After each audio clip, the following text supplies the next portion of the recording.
Time being 10 a.m., I now declare the first session of the 2026 town meeting to order. Please stand and join us in reciting the Pledge of Allegiance led by Andy Fitch. Pledge allegiance to the flag of the United States of America and to the republic for which it stands, one nation, under God, indivisible, with liberty and justice for all.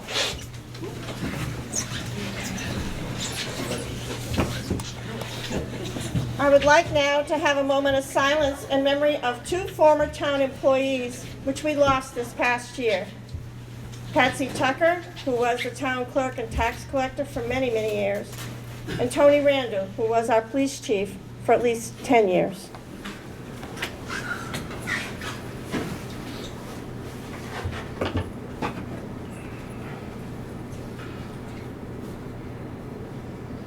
Thank you. Please be sure your cell phones are off or muted. Also, please be sure you checked in and have your red voter card.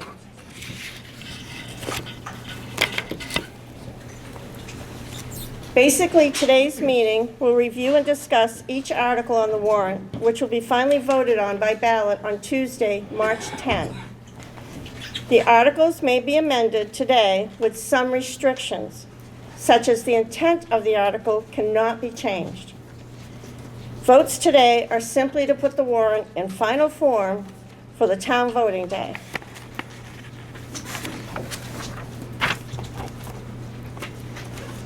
Some of our employees and department heads may be the ones best suited to address questions on certain articles. However, they do not live in Ashland.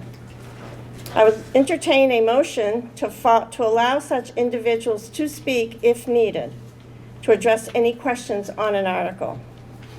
So moved. So moved by David. Second. Second by Michelle.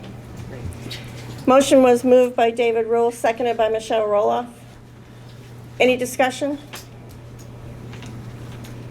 Being no discussion, all those in favor of allowing these individuals to speak, say aye. Aye. Any opposed, nay? Pass.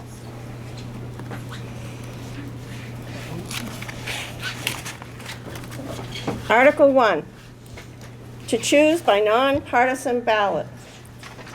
I will now ask the town clerk to read the candidates who are running for the open offices.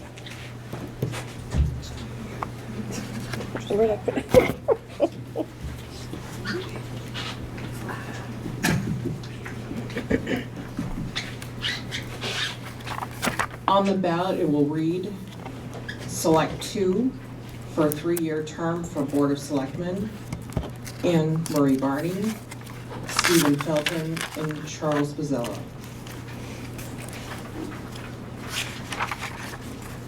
The next one will be a 1-year term for Board of Selectmen, choosing 1. Your choices will be Stephen Heath and Alan Silly. Trustee of the Trust Funds, a 3-year term, Amanda Loud. Library Trustee, a 3-year term, Robin Fisk. Budget Committee, 3-year term, Jim Joyce.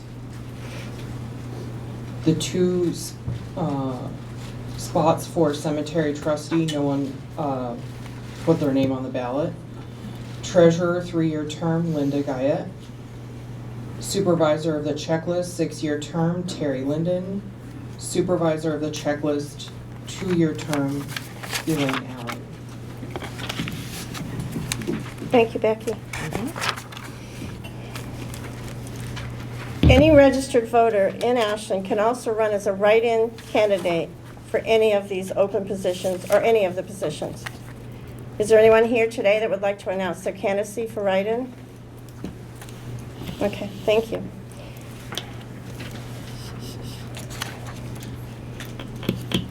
Articles 2, 3, 4, and 5 have been submitted by the planning board after at least 2 public hearings, as required by law.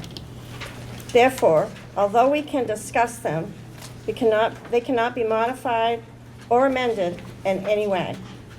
I will entertain a motion to move the review of Articles 2, 3, 4, and 5 for purposes of today's meeting only, to be discussed after Article 31. Been moved by Linda Barnes. A second? I don't know who did that. I think it was Darrell. Oh, Dash. Any discussion? There being no discussion? All those in favor of moving those Articles 2, 3, 4, and 5 to after Article 31, signify by saying aye. Aye. Any opposed? Nay? Ayes have it.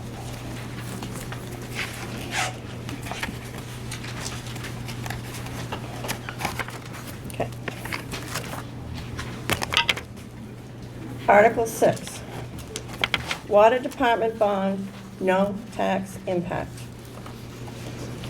To see if the town of Ashland will vote to raise and appropriate the sum of $500,000 and no cents for the purpose of all work needed to identify, engineer, purchase of materials, and replace water system services, improving compliance with the federal lead and copper rule.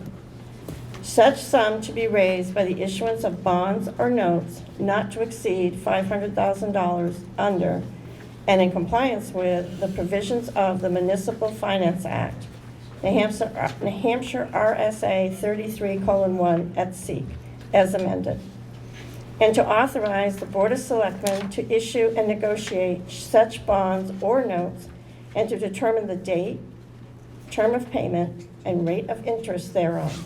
Further, to take such for other actions as may be necessary to effect the issuance, negotiation, sale, and delivery of such bonds or notes as shall be in the best interest of the town of Ashland, New Hampshire, and to further authorize the Board of Selectmen to apply for, accept, and expend unanticipated money from the state, federal, or other governmental unit or a private source which becomes available pursuant to RSA 31:95-B for the same or similar purposes of this article. 3/5 ballot vote will be required. Recommended by the Board of Selectmen, 5-0. Recommended by the Budget Committee, 6-0.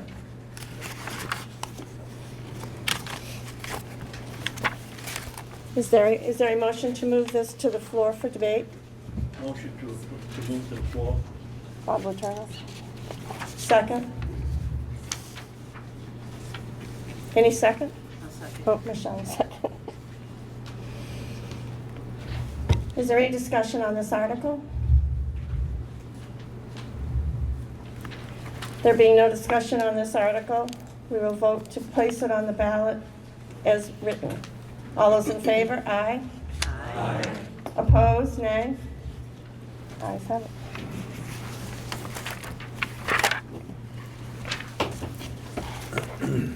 Article 7, Town Budget. Estimated tax impact, $9.06. Shall the town of Ashland vote to raise and appropriate as an operating budget, not including appropriations by special warrant articles and other appropriations voted separately, the amounts set forth in the budget posted with the warrant as amended by vote of the first session, for the purposes as set forth therein, including, or totaling, $4,117,206.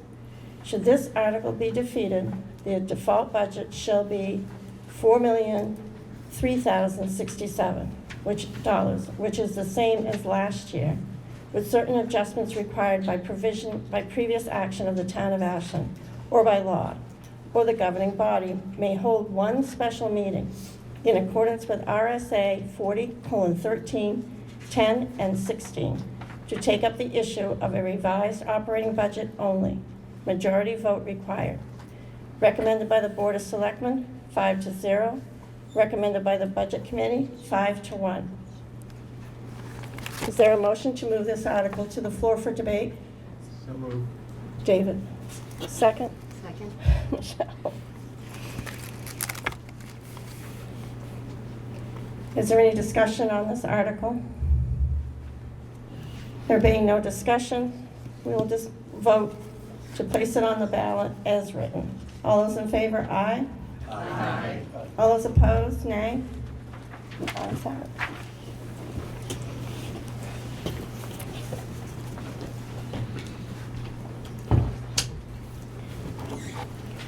Article 8, Electric Department Budget.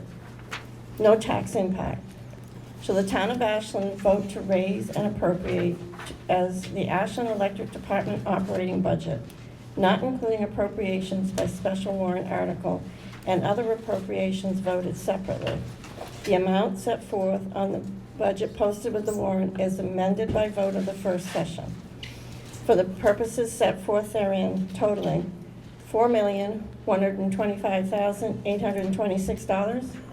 Should this article be defeated, the default budget shall be $3,553,636, which is the same as last year, with certain adjustments required by previous action of the town of Ashland or by law, or the governing body may hold one special meeting in accordance with RSA 40:13, 10, and 16 to take up the issue of a revised operating budget only. Majority vote required. Recommended by the Board of Selectmen, 5-0. Recommended by the Budget Committee, 6-0. Do I have a motion to move this to the floor for debate? Steve? So moved. David? I'll second. Michelle? Any discussion on this article? There being no discussion, I move that we take a vote to place this on the warrant as written. All those in favor, aye. Aye. Any opposed, nay. That one passed. Article 9, Water Department Budget. Should the town of Ashland vote to raise and appropriate as the Ashland Water Department operating budget, not including appropriations for special warrant articles and other appropriations voted separately, the amount set forth on the budget posted with the warrant or as amended by vote of the first session for the purposes set forth therein, including totaling $408,365. Should this article be defeated, the default budget shall be $399,086, which is the same as last year, with certain adjustments required by previous action of the town of Ashland or by law, or the governing body may hold one special meeting in accordance with RSA 40:13, 10, and 16 to take up the issue of a revised operating budget only. Majority vote required. Recommended by the Board of Selectmen, 5-0. Recommended by the Budget Committee, 6-0. Do I have a motion to move this to the floor for debate? I'll second. That was Michelle and David seconded. Is there any discussion on this article? There being no discussion, we will vote to place this article on the ballot, on the warrant as written. Those in favor, aye. Aye. Those opposed, nay. Passed.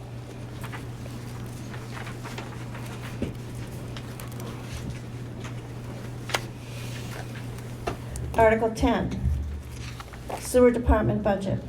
No tax impact.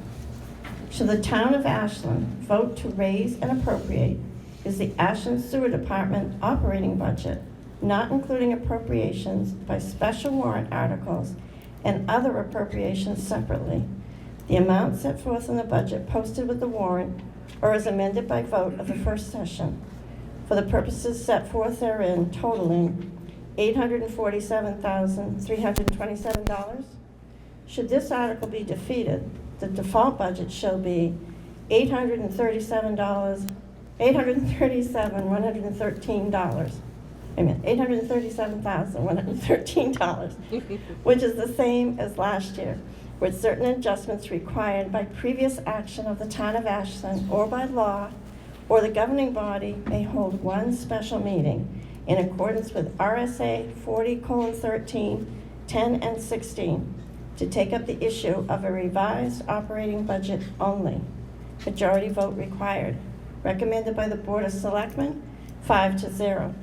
Recommended by the Budget Committee, 6-0. Do I have a motion to move this to the floor for debate? Motion.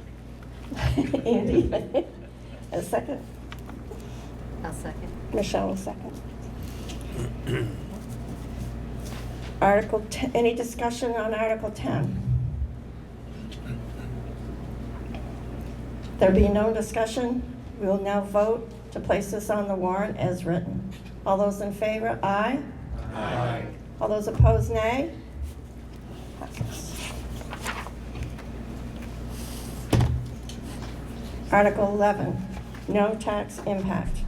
Shall the town of Ashland vote to approve the cost items included in the collective bargaining agreement reached between the Ashland Board of Selectmen and the SEIU Local 1984 Union, which calls for the following increase in salaries and benefits at the current staffing level. Estimated increase over previous year level, 2026, 39 weeks, April 1st through December 31st, $49,933. 2027, 52 weeks, $25,283. 2028, 52 weeks, $26,042. 2029, 13 weeks, $8,681.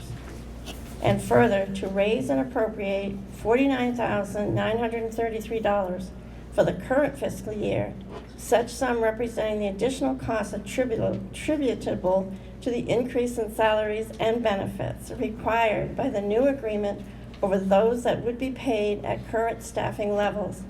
Said sum to come from the general fund unassigned fund balance, $34,908, and further to fund the balance of the appropriation in the amount of $11,269 from the electric department, from the electric, $1,878 from water income, $1,878 from sewer income, with no funds to be raised from property taxes.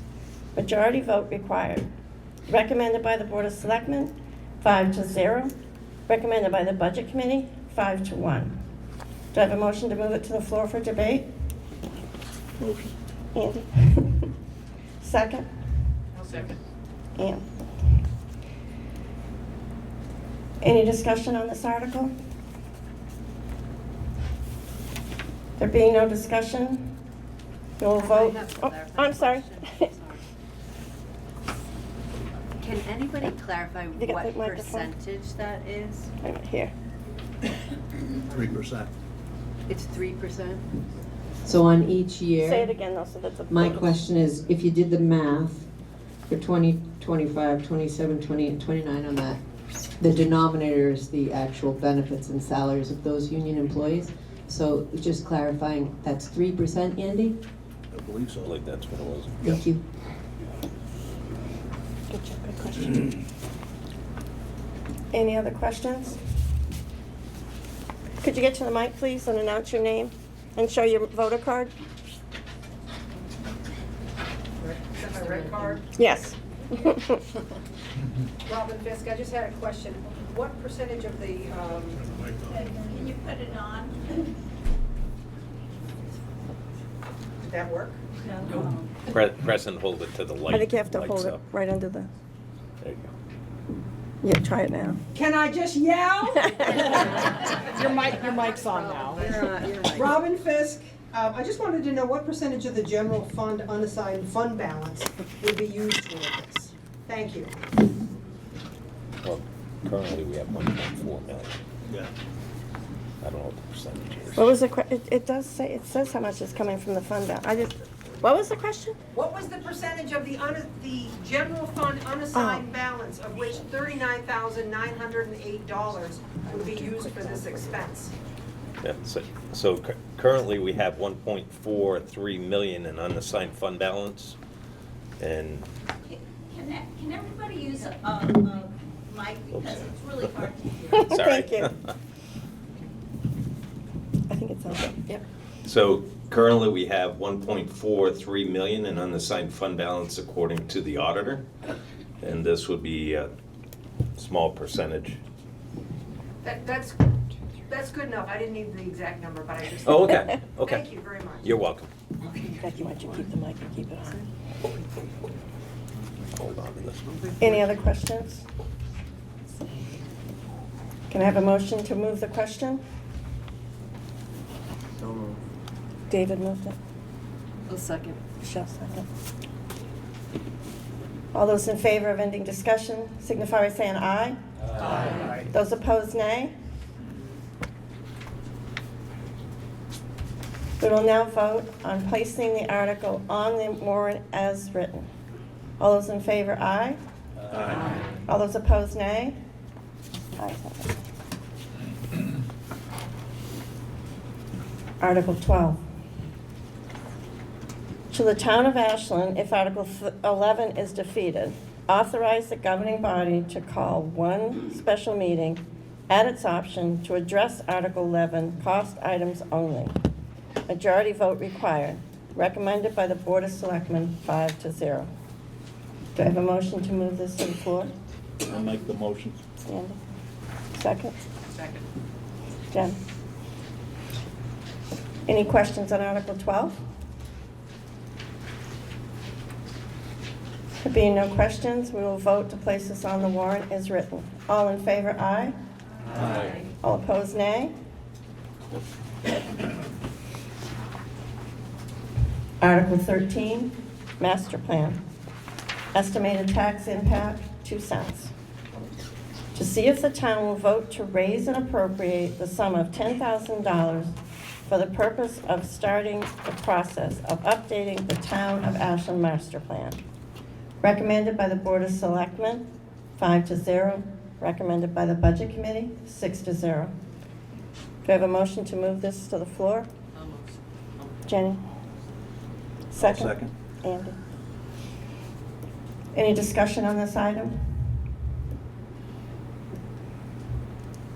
There will be no discussion, we will vote to place this on the warrant as written. All those in favor, aye. Aye. All those opposed, nay. Passed. Article 14, contingency vote, contingency fund, no tax impact. Should the town of Ashland vote to establish a contingency fund for the current year for unanticipated expenses that may arise, and further, to raise and appropriate $100,000 to put in the fund. The sum is to come from the unassigned fund balance, and no amount shall be to be raised by taxation. Any appropriation left in the contingency fund at the end of the year will lapse to the general fund. Majority vote required. Recommended by the Board of Selectmen, 5-0. Recommended by the Budget Committee, 5-1. Can I have a motion to move it to the floor? Jen? Second. I'll second. Andy, second. Any questions on Article 14? There being no discussion, we will vote to move this to the warrant as written. All those in favor, aye. Aye. All those opposed, nay. Pass.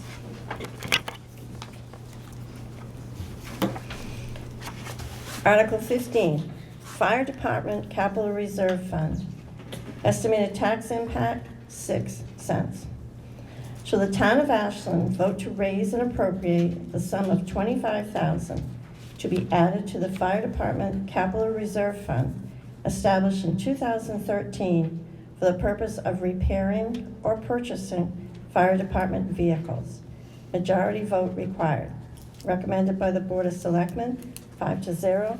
Recommended by the Budget Committee, 6-0. Do you have a motion to move it to the floor? Motion. Alderman Turner. Second? Second. Michelle. Any discussion on this article?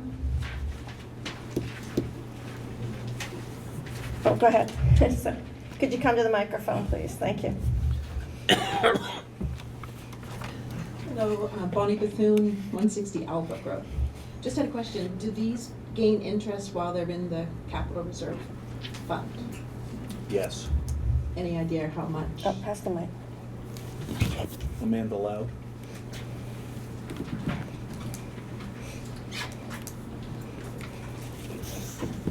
Hi, thank you. I'm Amanda Loud. I'm Chair of the Trustees of the Trust Funds. All capital reserve funds are, by state law, invested in money market accounts. That's to ensure their liquidity, fungibility. Here at Meredith Village Savings Bank, and they are earning the current interest rate there, which is fairly minimal. If anybody has, everybody's like, oh yeah. Okay, so that's why on the capital reserve funds statement list that I provided via Marissa for today's meeting, I said that, it's a negligible amount of interest, depending on how big the fund is. It could be some dollars every month, or it could be some cents. Thank you, Amanda. But this just ensures when we have them invested this way, that means that we can, quite literally write a check at the drop of a hat. We're not waiting for anything to settle. And also under state law, we are encumbered to put the funds in a way that they cannot lose money. These are your tax dollars. And so we could get a lot more money. I understand that through Charles Schwab. But we wouldn't be able to write like we did for a plow truck. We got a phone call from Marissa, and two of us got together that day and wrote a check for a plow truck that Craig had found at a really good deal, even though it was a lot of money. So that's how it goes. Thank you. Thanks, man. Any other questions? Can I have a motion to end debate on this article? I'll make the motion. Andy, second? I'll second. Okay, Dick. All in favor of ending discussion on this article signify by saying aye. Aye. All those opposed, nay. We'll now vote to put this on the warrant as written. All those in favor, aye. Aye. All those opposed, nay.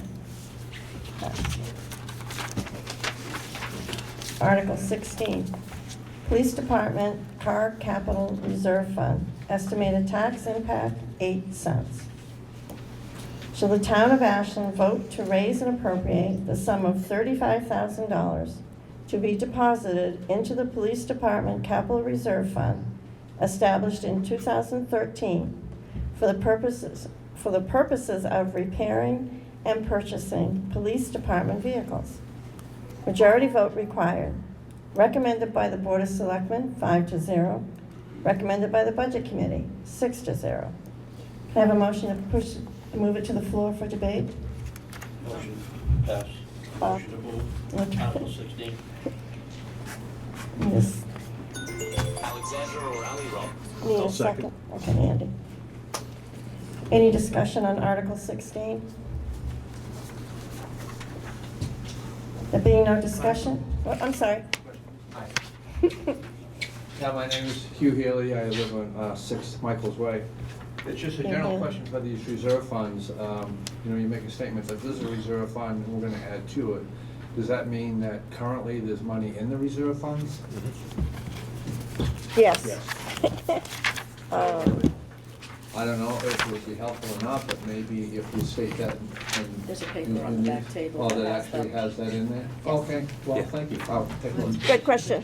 Yeah, so the police car line, CRF, it currently is at $33,014.67.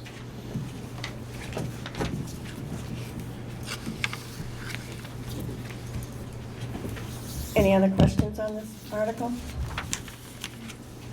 I have another, sorry. That's okay, don't be sorry. That's what this meeting's for. Hi, I'm Hugh Healy again. So, when you add all these numbers up, there's quite a bit of money in here, right?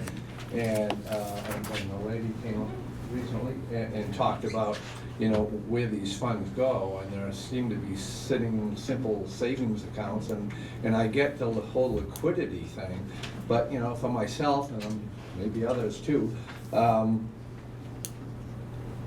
there's other places you can put money and make a little bit more that's pretty liquid, it seems to me, and maybe that can be discussed a little bit, because it looks like we're holding like $500,000 there maybe.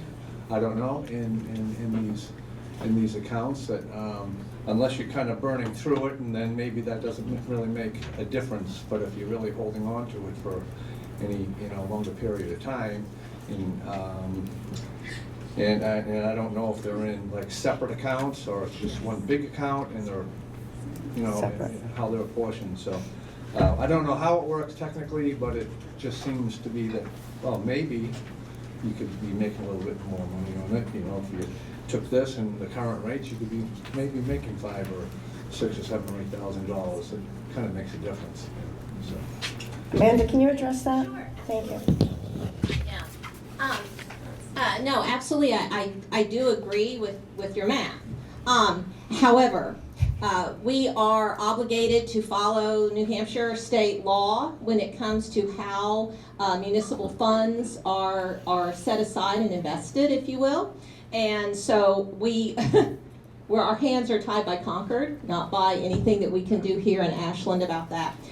Secondly, the funds don't sit there quite as long as you would think. When we bought a plow truck, oh mercy, the numbers in my head, it was over $100,000 that we spent. Yeah, they got the yeah. Thank you so much. I write big checks, and it's pretty exciting. And then of course I get my tax bill. It's not quite so exciting, but things are not cheap, and we're going to put more money aside on this police car, for example, capital reserve, and police cars are just not what you're going, they're not a Subaru, and they're not what you're going to find on the lot. So this stuff is a way of us not getting hit with extremely large tax bills every 7 years or so, or 3 years, or but then again, we're really very limited on what we can and cannot do with the CRF.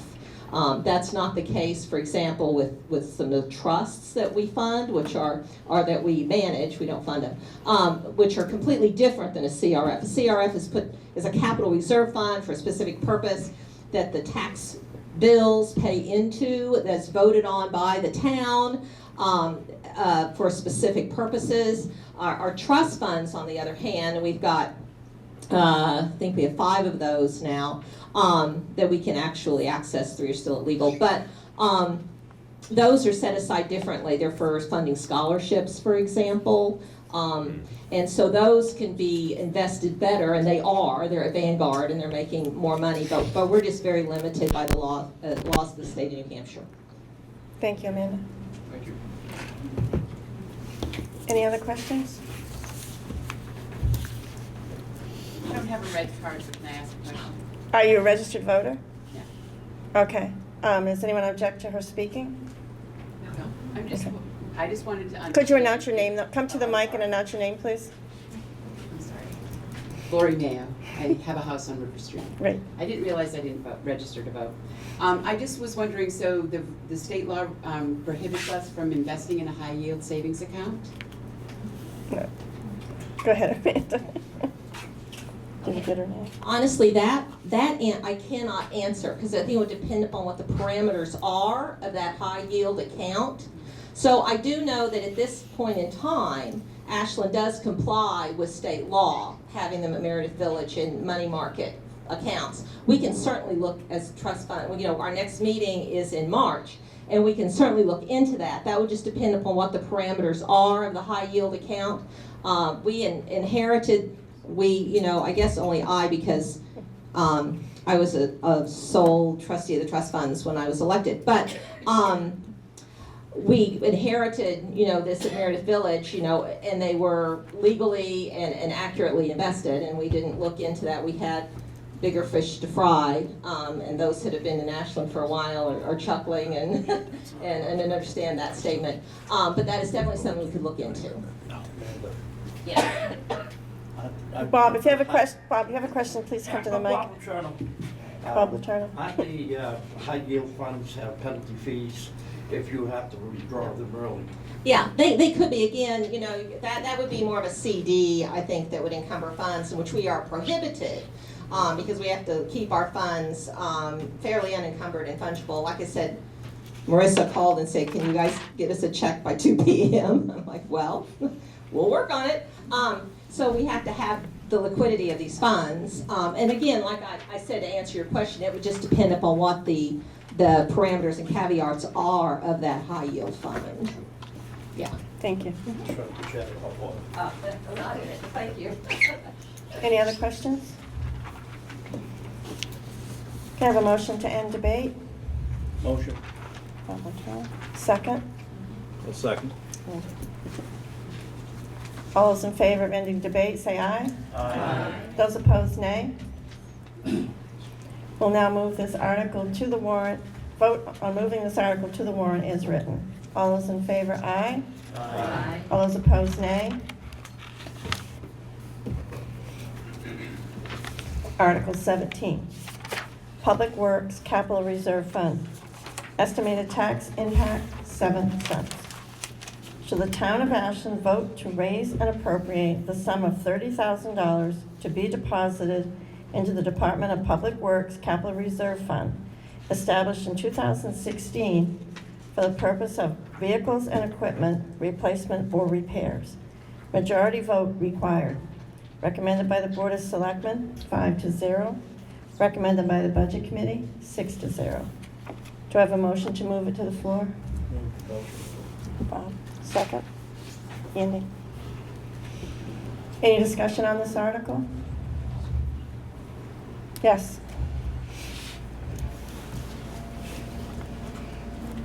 Bonnie Bethune, 160 Albrook Road. Just a question on procedure on how these are spent. I guess I had it in my head that we had to go to the town warrant to spend these funds. So can somebody just explain how the capital reserve funds can be spent? Yeah, Use the mic, please. To spend these funds, they need the BOS, Board of Selectmen approval.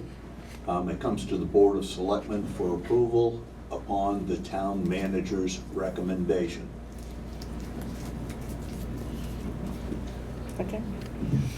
Any other questions? I can just have one more thing. Sure, go ahead. Boy, I have not been this busy as a trustee of the trust funds in a town deliberative session. But that's good, that's good.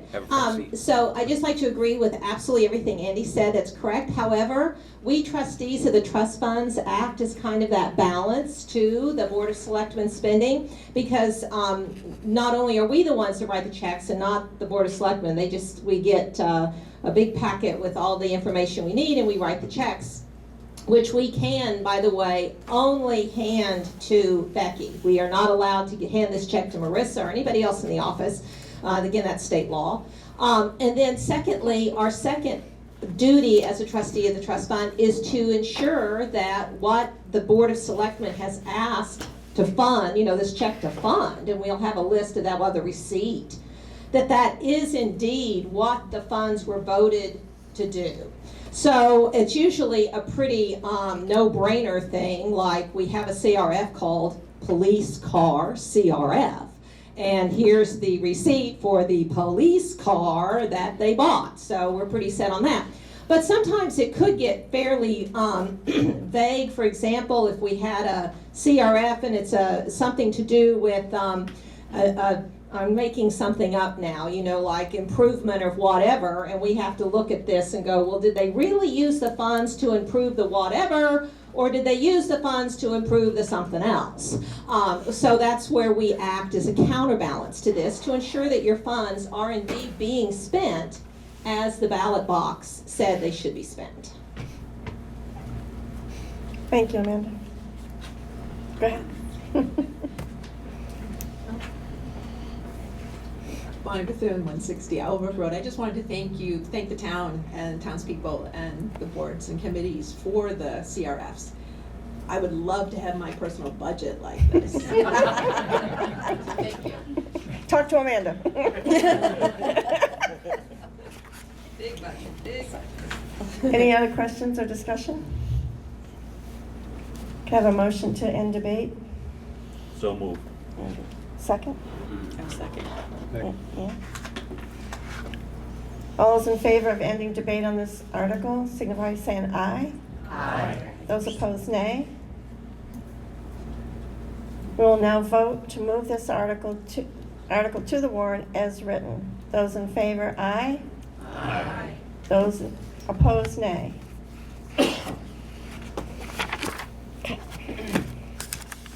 Article 18, Road and Bridge Capital Reserve Fund. Estimated tax impact, 7 cents.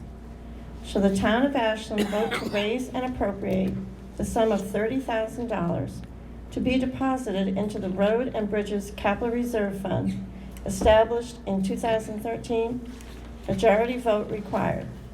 Recommended by the Board of Selectmen, 5-0. Recommended by the Budget Committee, 6-0. Do I have a motion to move it to the floor? So moved. Bob? Second? Ian? Second. Any discussion on Article 18? Yes. Hi,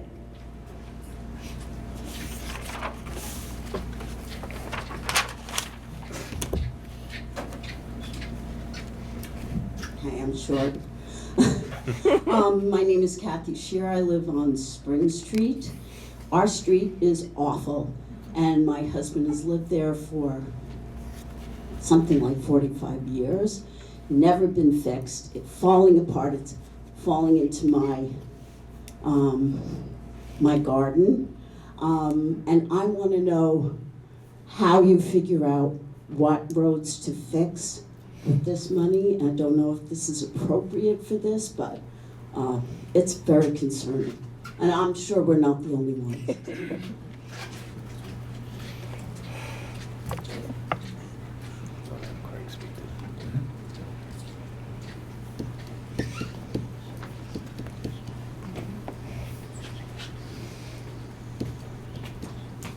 Good morning, everyone. I'm the Public Works Director, Craig Moore.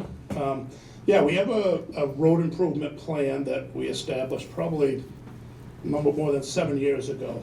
So your particular road was planned to be paved this year, but we put it off because of the water and sewer condition on that road. So last year, the town manager told us not to include that road because of future upgrades. Now, I know it's really bad. We'll be up there. We can probably do some repairs on it.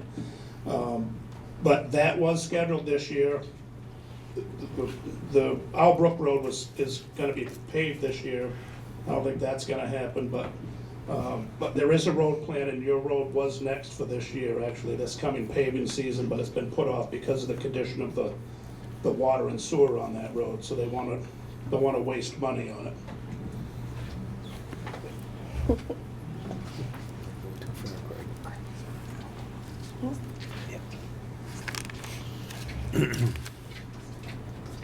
Good to know that, but I didn't know that. I mean, and I live there, and I've been there for 35 years, so it's nice when the people who live on the road get to find out about this. I would say don't hesitate to check with Craig anytime during the year if you have Well, any questions. how would I know? I mean, that's the thing. He's in charge.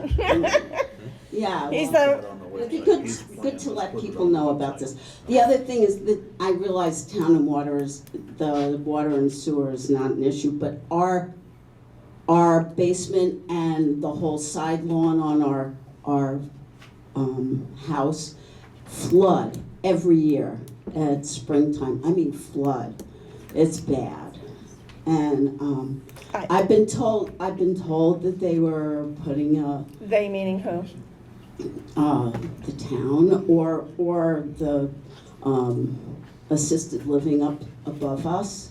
They are literally above us. They can see our house from where they are. I would say you probably should maybe meet with the town manager or with Craig or both. Mm-hmm. But this is kind of outside of this meeting. Okay. Okay. But it would be nice to Thank know you. what's going on. Just ask anytime. Is there another question back there, Craig, or everybody's all? Any other questions?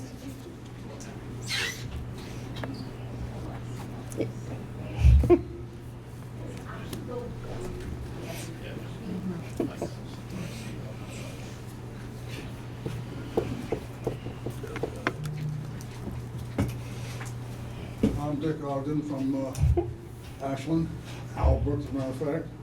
I'd like to make an amendment to Article 18 to increase the highway budget by 95,000 to bring up to a total of 125. Wait a minute, what, we're talking the road and bridge capital reserve fund, That's which right. is 30,000. You want to bring it up to what? To 125 total. Increase it by 95, which would bring it up to Oh, okay. 125 Oh, total. he can hand me that piece of paper if he has it. Okay. Okay? Do you have a second to your motion? Second. Okay. By Alan Silly. Thanks, Dick. Sorry, I didn't understand. You need his name on it? I got it. Yeah. There's an amendment to this article. Should the town of Ashland vote to raise and appropriate the sum of, what's the total gonna be? 125? 125,000 to be deposited in the Road and Bridges Capital Reserve Fund established in 2013. This will require a majority vote.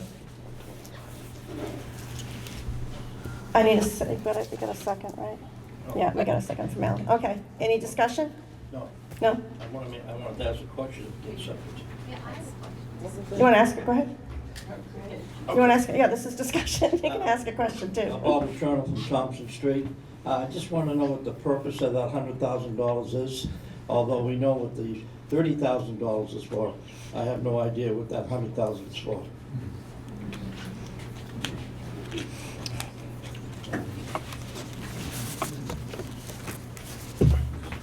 So since 2013, that has been $125,000 every year. Last year it was $150,000, but for some reason the selectmen decided to go to 30 this year, so they just cut it down to 30. So it's, ever since it's been in inception, it's been at least $125,000. Any other questions or comments on the proposed? Go ahead. And just so everybody knows, if it stays at a 30,000, I can't pave a road this year. I'd have to put it off.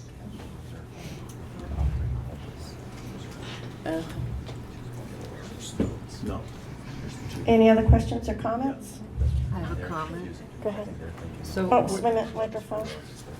And Amanda had Yeah. one first. Go ahead. Okay. I just have a, 50,000, I don't know how. I have a comment. I can just say, as the town check writer, Craig spends that money. It flushes out.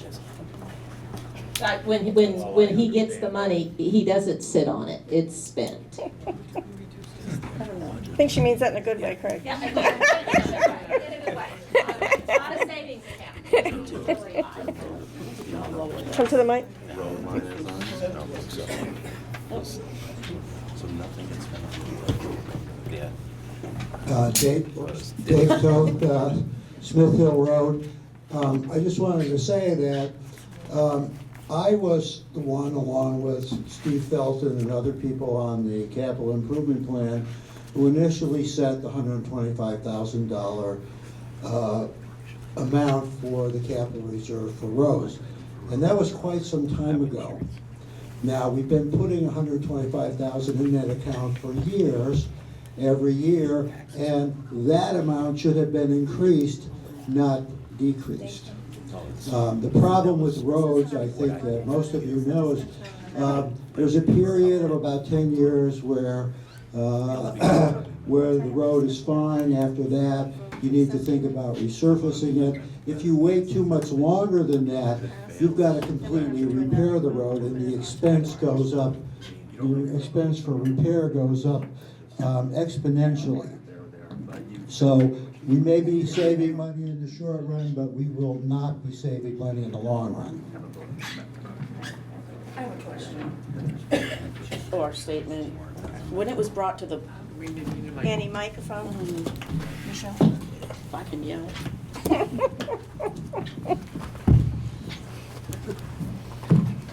So when this was brought to the budget committee, it was brought to us. I mean, not the budget committee, sorry.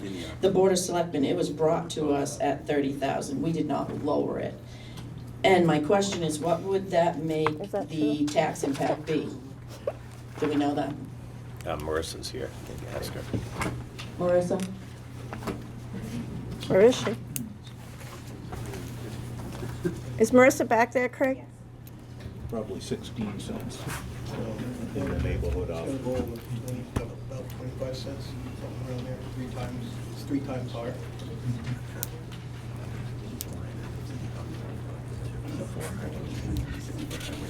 I don't know how it got changed. If that's for the I think it's about 11 or 12 cents usually. It's 7 right now, at Yeah. 30, so it'll be In the like 3 past. times. Be about 28 cents total. Oh, but yeah, it's, yeah, okay. And I did not enter anything for 30,000, I entered it for 125. To the budget committee or to the board of To the selectmen? Board of Selectmen. I'm not sure why I got in there at 30, I'm not sure. When it came to us, it was 30. I don't, Well, yeah, that's fine, but it wasn't, I didn't submit. Somebody's honest mistake. I'll take the microphone back. oh, sorry. It's okay. So what was the amount? 28? It's gonna move it up to 125. No, No, what the question? tax impact. 28 cents. Have any questions first? Okay, so my comment is when we, Like, state your name so they know. Michelle Roloff. This is only my second year on the budget committee, so I'm still learning and I appreciate all of these questions. So last year, we asked for 150,000, which was at the time a 33-cent tax impact for roads and bridges capital reserve. So this year, if we go back to something like 125, my comment is that seems reasonable to me. Okay, thank you. Any other questions or comments, Bob? Thank you. I appreciate the information, and I understand what the 100,000 is for, and if I recall correctly, Craig is correct. When we had the original reserve funds for that particular line item, it was always 125,000. So yes, I support that, because we need to keep those roads up, because if you don't do them, it gets worse, it costs more. Linda? Linda Barnes, Thompson Street. Wait till you get there. Linda Barnes, Thompson Street. I'm the one whose dogs went missing a couple of weeks ago. No, they all have GPS trackers on their collars now. They're grounded for life. I guess my question, you said, if I understood correctly, that the request last year was for 150. And going back to the comment about how costs go up continually, I guess I would float the thought, why would we want to bring it back down, given increased costs and the need in the town? So I guess I would propose the friendly amendment that we keep it at the 150. If the tax cost for residents was 33 cents, you know, the trade-off is our roads work, and it gives more to the folks, you know, doing the work to do repairs on sewers and all of that stuff, and in the long run, benefits everyone. So I guess that would be proposing a friendly amendment to the 125 for 150, keeping it with what it was last year. Okay. Okay, so just to keep this simple, we have 2 options. We can either vote on the existing amendment, and then you, Linda, may do an additional amendment, or Mr. Ogden may withdraw his existing amendment or amend it.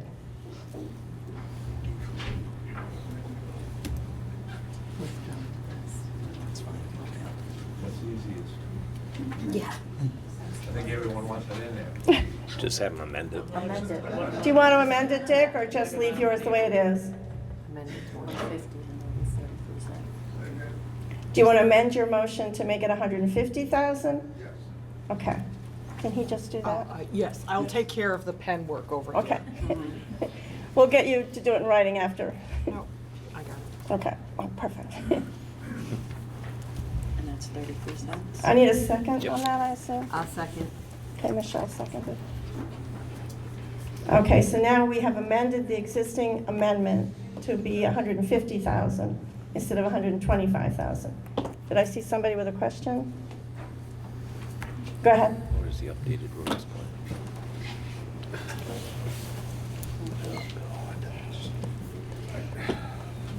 Lee Davis, Cottage Street. I just have a question on the Highland Street issue we were talking about a little while ago. Now, Craig, you had told me 2 years ago that Cottage Street was gonna get done and then it got pulled out. Now you're saying that it was supposed to be done this year and it's getting pulled out due to water and sewer issues. I worked for the town water and sewer quite a few years ago, and then I went to Meredith for 20 years. And the infrastructure, just a little history, the infrastructure was done over in the town, over 70% of it back around 30 years ago. When they got to Highland Street from coming up School Street, the decision was made to upgrade School Street's water main and a hydrant at the bottom of this driveway, which there are probably less than 6 of those hydrants in this whole state. It's a very high capacity main, high capacity hydrant. So that money came out of what was gonna go into Highland Street. So at the intersection of School Street and Highland Street, everything above that was put on hold. And it's still on hold. 28 years later, we still haven't developed a plan to replace the water and sewer on Highland Street, Cottage Place, Summer Street, Spring Street. And we're still sitting here in this same form. We haven't done anything. So how many more years are we gonna put that off? You're looking at the oldest water main in the town. 6 inches, some of the streets 2-inch water main, some of the streets are 4-inch water main. And with sedimentation, tuberculation, in my history of 24 years of doing this, I'll bet you don't have a 2-inch hole in the middle of that pipe that water goes through. Now, all it's gonna take is tuberculation to break it loose from the walls of that pipe, plug it, and then you're gonna be doing an excavation and a dig. And then what are we gonna be doing? Band-aiding spot to spot to spot for another 28 years? Let's stop putting this off and start figuring out a way to fix it. Thank you. Thanks, Lee. Would be. Any other questions or discussion? Do you have a motion to end debate? Motion. Second. One second, Amanda. Right. We'll now vote on the amendment as presented, which would change it to $150,000. All those in favor of the amendment? Aye. All those opposed, nay?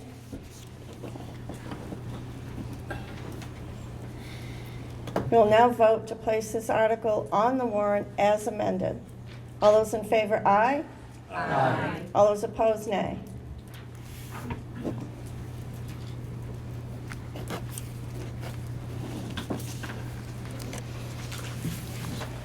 Article 19, Building Maintenance and Repair Capital Reserve Fund. Tax, estimated tax impact, 2 cents. Let's put this down here.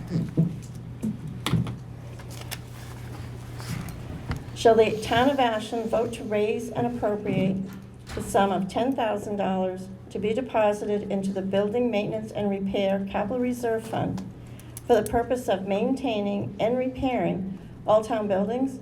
Majority vote required. Recommended by the Board of Selectmen, 5-0. Recommended by the Budget Committee, 6-0. Do I have a motion to move it to the floor? Motion to move it forward. Bob? Second. Seconded. Any discussion on this article?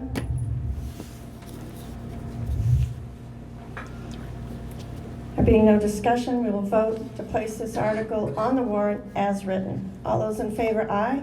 Aye. Opposed, nay? Article 20, Compensated Leave Trust Fund Capital Reserve Fund. Estimated tax impact, 1 cent. Shall the town of Ashland vote to raise and appropriate the sum of $5,000 to be deposited into the Compensated Leave Trust Fund Capital Reserve Fund, established in 2022 for the purpose of fully funding employee leave benefits over time. Majority vote required. Benefits over time. Recommended by the Board of Selectmen, 5-0. Recommended by the Budget Committee, 6-0. Do I have someone to move the question to the floor? David? Second? Michelle? Second. Michelle. Any discussion on Article 20?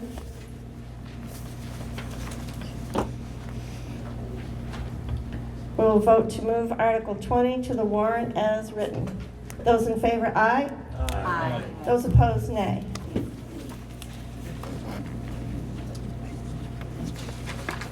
Article 21. Police Station Capital Reserve Fund. Estimated tax impact, 44 cents. To see if the town of Ashland will vote to raise and appropriate the sum of $200,000 to be added to the Police Department Police Station Capital Reserve Fund, established in 2024 for the purpose of purchasing or constructing a police station. Recommended by the Board of Selectmen, 4-1. Recommended by the Budget Committee, 5-1. Do you have a motion to move the question to the floor? Linda? Second? Second. Michelle? Any questions or discussion on Article 21? You got a question back there? You have to come up to the mic. There's one back there too. Go ahead, and then he can go behind you. Yeah, Hugh again, hi. So is that 200,000 going to be, is that for the actual acquisition of a building and a new place for the police department, or, because it doesn't seem like enough? No, it's going into the capital reserve fund. To So start, it's to start. there on the It's- road until some point in time? Right. When they want to use it? There's Sounds to me like something wants to be invested. 19,000. Well, just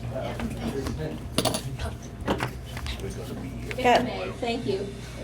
So the capital reserve funds, again, are just a way of us not getting hit with extremely high tax bills every 3 years, 2 years, 7 years for different projects. So instead of coming, and I agree, 200,000, I ain't gonna do it. But instead of being hit with a $1 million CRF that ups our, that's gonna be something like a $5.50 per thousand, hit, we do begin to accrue the money. Now, having said that, we've already made, I can already say, I've written a few checks from that CRF that have to do with, one I think was an architect to look at it. Yeah, thank you so much, Ron.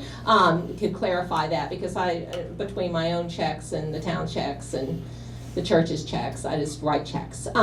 But knowing that the money is there and that it's being used as it was approved for.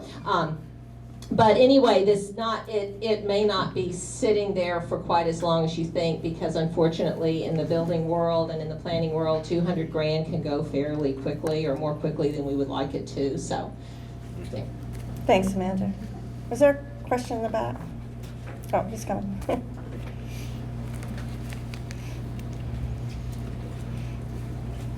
Hi, Rick Parade, Winona Road.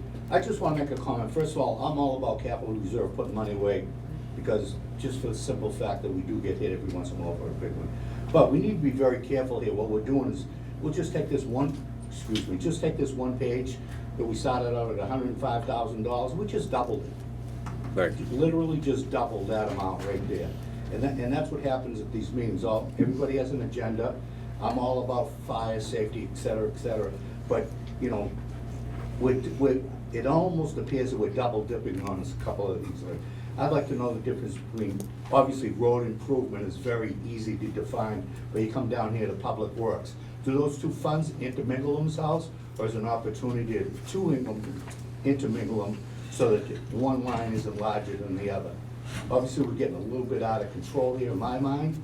We're forcing a bill on the this is not a good time to be banging our residents, our taxpayers for an additional funds. We need to tighten the belt just a little. Not wanting to go backwards, but a controlled forward motion is more of an appropriate time at this time. Thank you. Thanks, sir. Man, did you have an answer for that? Thank you. A bit of an answer. Sure. Sure.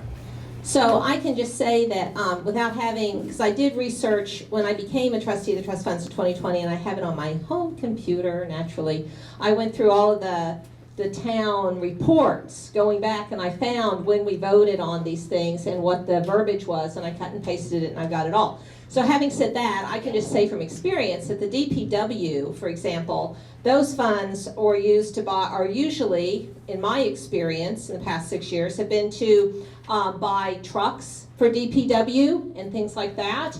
Whereas the road improvement, even though Craig is doing road improvement, those funds for the asphalt and for the materials needed for stuff like that are coming out of a different fund. So they're really pretty much apples and oranges. And again, even though we have a lot of funds, it's in our best interest to have a lot of funds, because that again puts more specific verbiage on exactly what that money can be used for. So when you vote, as you know we will, to either increase or not increase, putting amounts in these different funds, you can rest assured that those funds can only be used for that purpose unless revisited by the town on a warrant article at another election.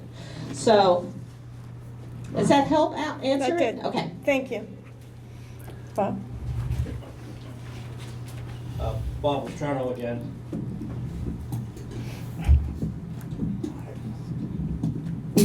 I just want to let everybody know, as some of you probably know, I was a selectman here 6 years ago for 3 years, and this particular issue was a high priority for us back then. And when we were talking about building a trash to energy plant to raise funds for the town, that was one of the main reasons, is that the infrastructure in towns is getting corrupted. And it's gonna be expensive. We're seeing that with those expenses coming through now. When it comes to the police department, we've been told by the insurance company that insures this town that we are non-compliant with state law or any law in the way that police station is at the town hall. It's completely unacceptable, and it needs to be taken care of, or we could lose our insurance. Would put us at a tremendous liability, tremendous. We can be sued by people who are incarcerated there because there is no jail cell there. They get chained to a desk. That's almost inhuman. Handcuffed. And the safety for the officers is paramount. So when you have violent criminals chained to a desk in a small room, and you have officers trying to write reports, you have an issue. Police department needs to be, we need to have a police department. I had recommended years ago that we would build a safety center in Clough and put the police department, town hall, and the fire department all in one building. But that all got shut down. But just so you know where we are and why we're there. It's a lot of money, but it could get a lot worse. And I'm sorry to have to give you that bad news, but that's the facts. Thank you. Thank you, Bob. I think it's actually handcuffs, not chains. No, on the stand. Bob. Not working? No, on the stand, Yeah, no, I squeeze get the that. trigger. There you go. Linda, did you have a question? Yeah, Linda Barnes, Johnson Street. Again, I really hear about let's not keep upping tax bills. On the other hand, just for a little context, and this is building on what Bob was saying, the police department has been operating within really substandard conditions for a really long time. And without sort of the money to buy something, at least since I've been in Ashland, there's been discussion, they need a new building, they need something improved, they need something that's up to current standards, and Bob is adding the variable of insurance. And I guess, at the risk of being, if I look at this correctly, and Amanda, correct me if I'm wrong, the current department building fund is not quite $20,000. You can't buy squat for, never mind 200. I guess, to keep asking the police department to wait year after year after year after year to provide them with adequate facilities, I guess I would float the question for discussion. Is 200, clearly we can't ask to set aside $500,000, I get that, but maybe 300,000? Just because, to have a fund that grows a little more quickly, and to give the message to the police department, that we really do support getting them adequate facilities, and we're not trying to nickel and dime them and ask them to keep putting up with substandard facilities. And I'm gonna say, I may get accused of, increased spending, and yes, I'm a Democrat, but I do in this case, I'm also talking about defunding the police. Linda, are you proposing an amendment to the article? Sure. I'm gonna propose an amendment that instead of 200,000, we talk 300,000. I'm open to amending, anybody wanting to amend that, but I just think it's really important to give the police department as well as the town the message that we support their having what they need to do their work. Linda, you need to come up here and do that in writing, please. Do I have a second to her proposed amendment?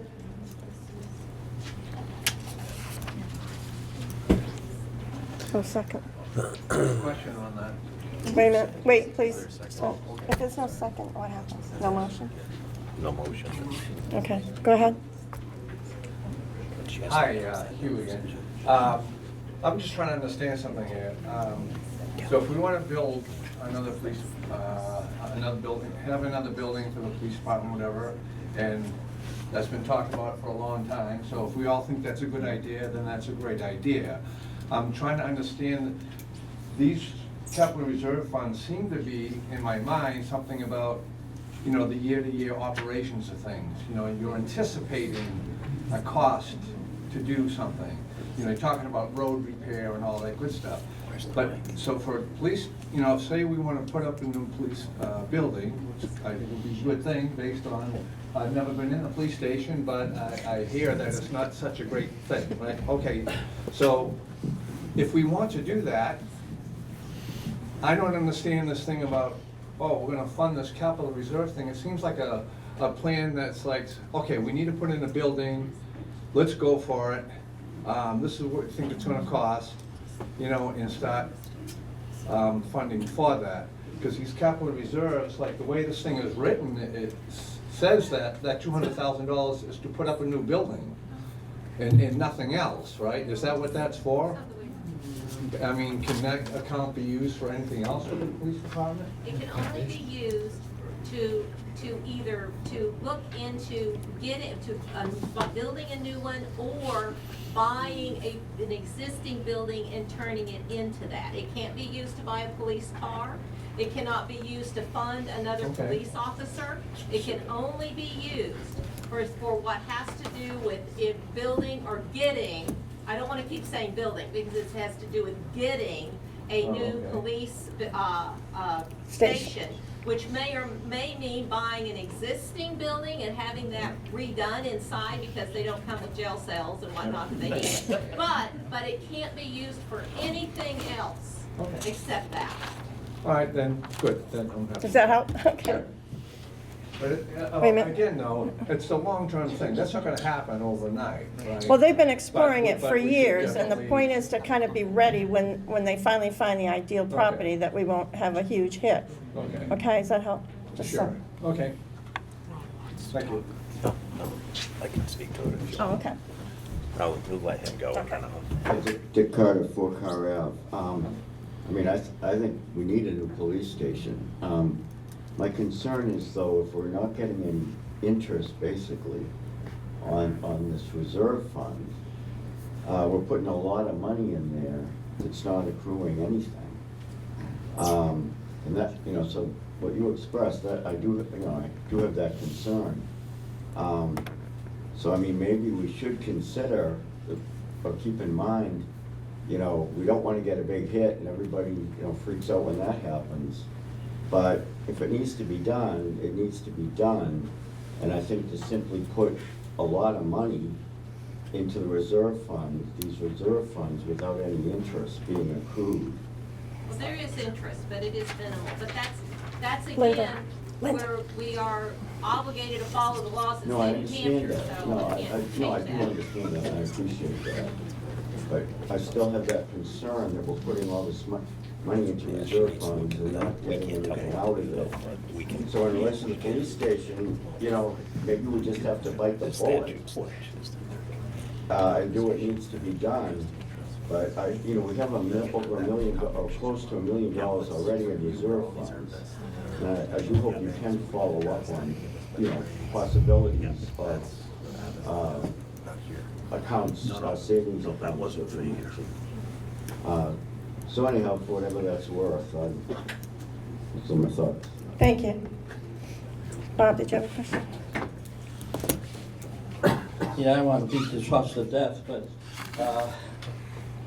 if we raise this to 300,000, there's a larger chance that it won't pass in March elections. So I think it'd be a risky move to move it up to 300,000. The purpose of the 200,000 is specific. They need the money to be able to do engineering and structural design. Then, as a town, we can go forward and ask for grants from the federal government and the state government to help us build. And then at the end, we have to get a bond to build a police station. It'll be in the millions. It won't be cheap. Just 200,000 is just the beginning, but it has to be done. And you're gonna have to build a building, and it's gonna have to be bonded. It'll be over, a 20 or 30-year period, so it won't be a huge impact. But in order to get started, you have to have seed money. That's what this is. Hopefully, you understand where I'm coming from. The money that they put in this warrant article was for this specific purpose, and they figured this is what they needed. And I appreciate your efforts, Linda, but I think it's a danger of losing it in the election and then going another year with no movement on the police station, which is paramount. It should be. One of the things I know about government, it has several duties: fire, police, ambulances, schools. Those are the things we need to support. This is our community. This is what we do. Thank you. Do I have a second to Linda's motion to amend this to 300,000? Well, do you have another question? I have a thought before you do. You can. Bob's explanation has clarified. I was under the impression that it was 200 this year and then another 200 next year. I'm willing to withdraw the motion based on what Bob has explained. Pardon me? We don't know that yet. But what you're saying is this would be starter money that we then could bring in other money for. Based on that, I'm fine with withdrawing the motion. I just want to make sure that we're doing it in a way that allows it really to move ahead. Okay. Thanks, Linda. Any more questions or comments?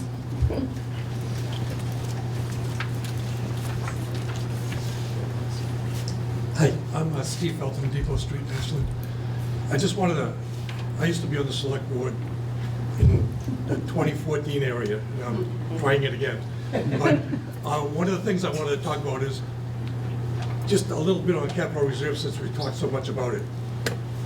When I was involved a number of years ago, believe it or not, there was one capital reserve account in the entire town, and it had $10,000 in it. So we started putting together the idea of capital reserves back in about 2012, 2013, excuse me. That's when it started. And the purpose of it is, as everyone said, it's designed for specific reasons, and you build it up over time.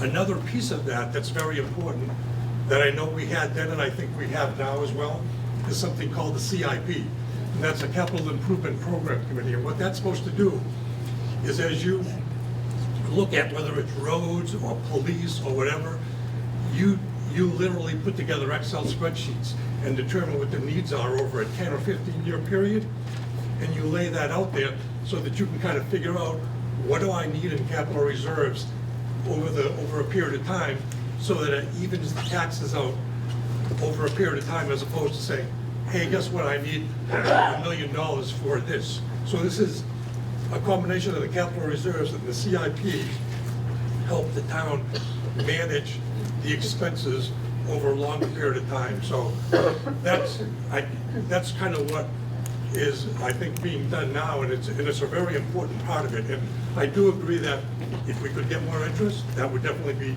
well, but to the point made, we have to stay within the confines of what the state will allow. But those two things get married up very closely.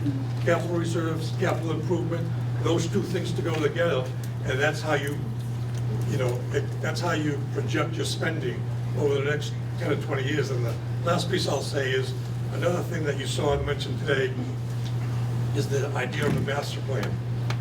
There was an initial master plan done in 2010, so this is to update that, and the master plan is like the big umbrella, that this is what we want to be, and then you go into capital reserve, CIP, and when you do that kind of thing, it's much easier to go to state, federal, and regional offices and ask for grants because they know your town has it together.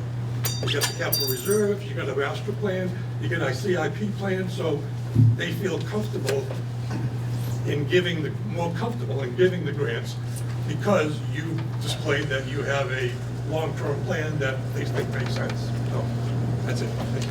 Thanks, Steve. Any other comments or questions?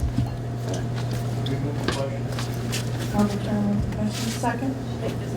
Oh, I'm sorry. Do you want your question? I just had a quick comment.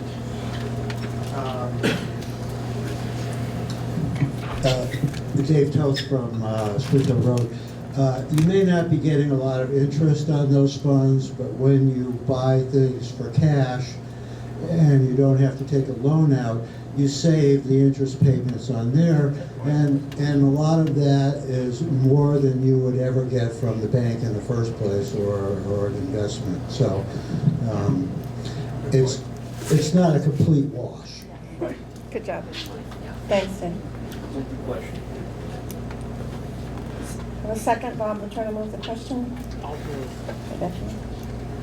All those in favor of ending debate, say aye. Aye. All those opposed, nay. All those in favor of moving this warrant article 21 to the warrant as written, signify by saying aye.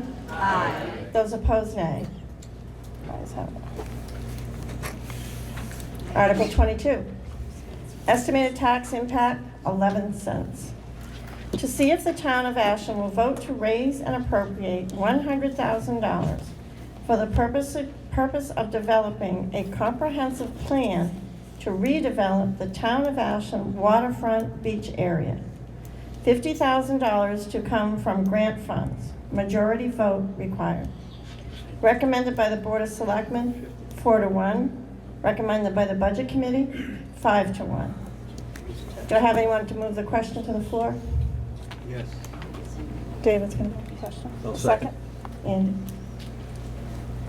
Any discussion on this article? Yes. What's it for?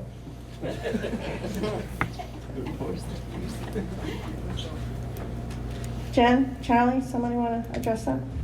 Oh. Who's on the Economic Council? Okay, what? Could you get the mic, please?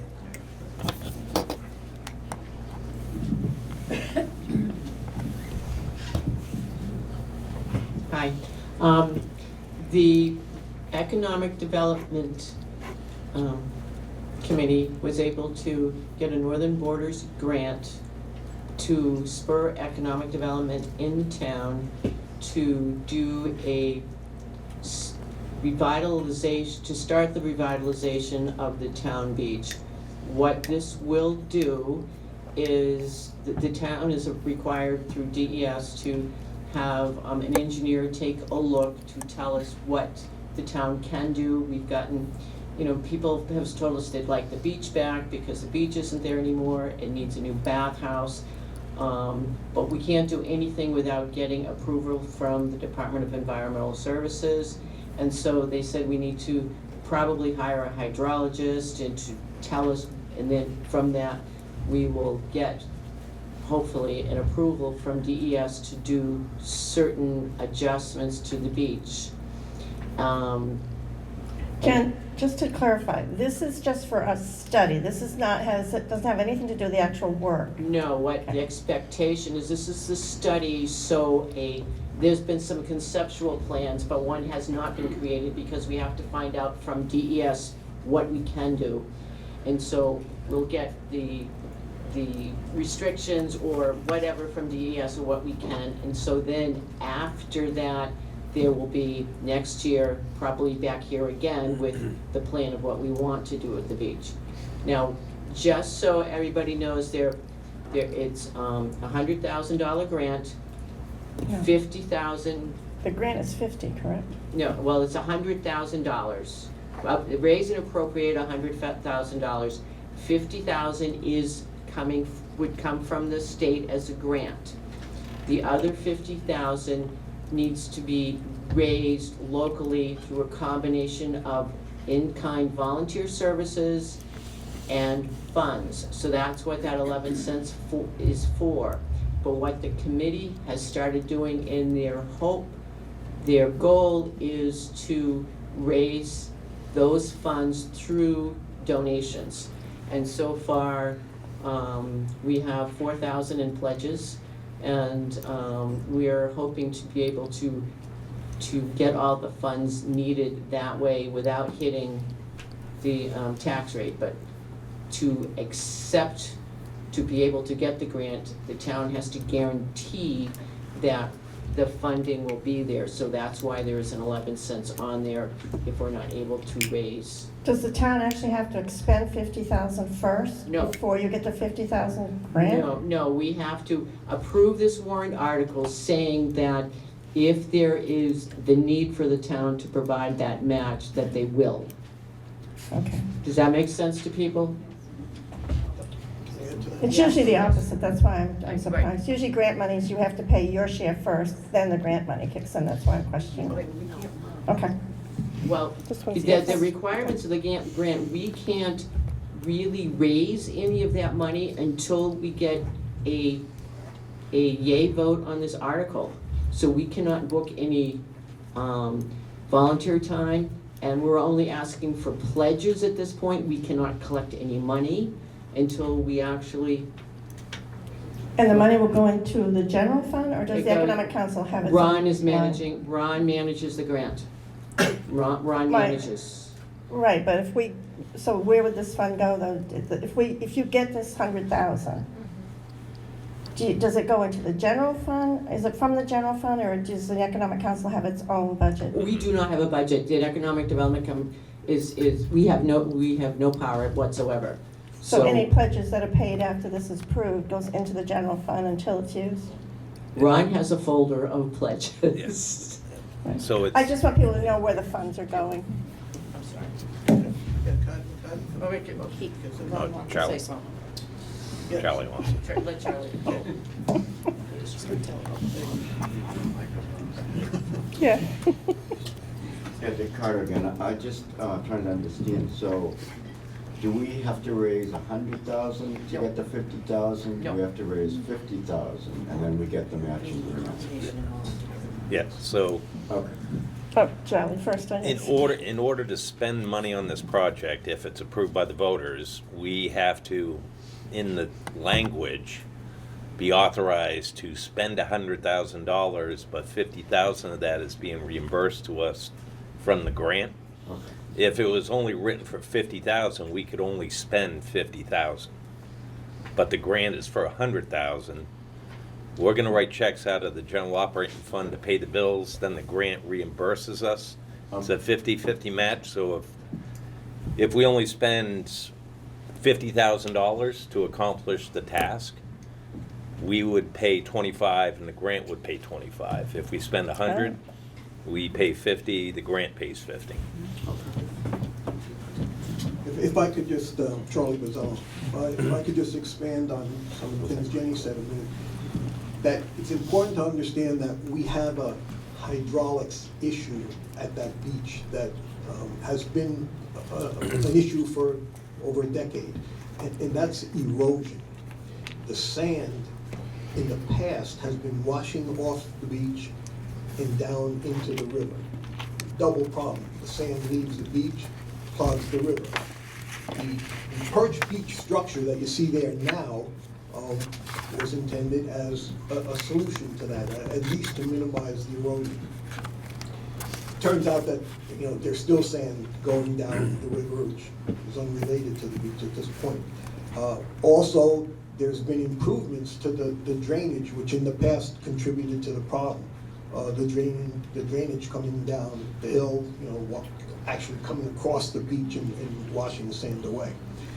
That's what's keeping that beach from being developed into what I think most people would describe as something more attractive, easier to use, meaning basically the traditional type of sloped sand beach where you don't have to worry about children falling off the wall, and you could use the full waterfront for bathing, sitting in the sun or whatever you wanted to enjoy. And the Northern Borders Regional Conference that has offered us this grant looked at it and said, we're in the business of promoting economic development.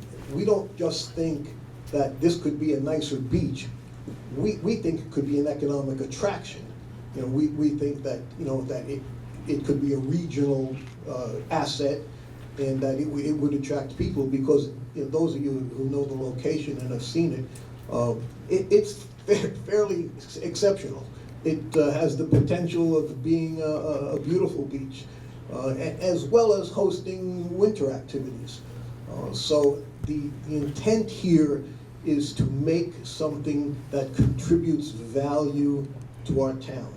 And it's not the be all and end all, but it's a good start because I think that this beach could be an attractive feature of the town if we get together and develop it. As Jenny's pointing out, already we don't have to raise 50,000. We have pledges for 4, so we're down to 46, and hoping that we'll do better. And we actually don't know what the expenditure will be. We can spend up to the 100,000. It may turn out that the engineering studies and things we need to satisfy DES before we can move anything forward. They want that. They want the hydraulics problem fixed. They don't want erosion of sand on the beach. And to the extent that we can contribute to stopping the sand going down the Squam River, that's a win for everybody. So I would encourage people to consider this carefully because I think the town is going to benefit from this. Any other questions or comments? Go in the back, Bob, first.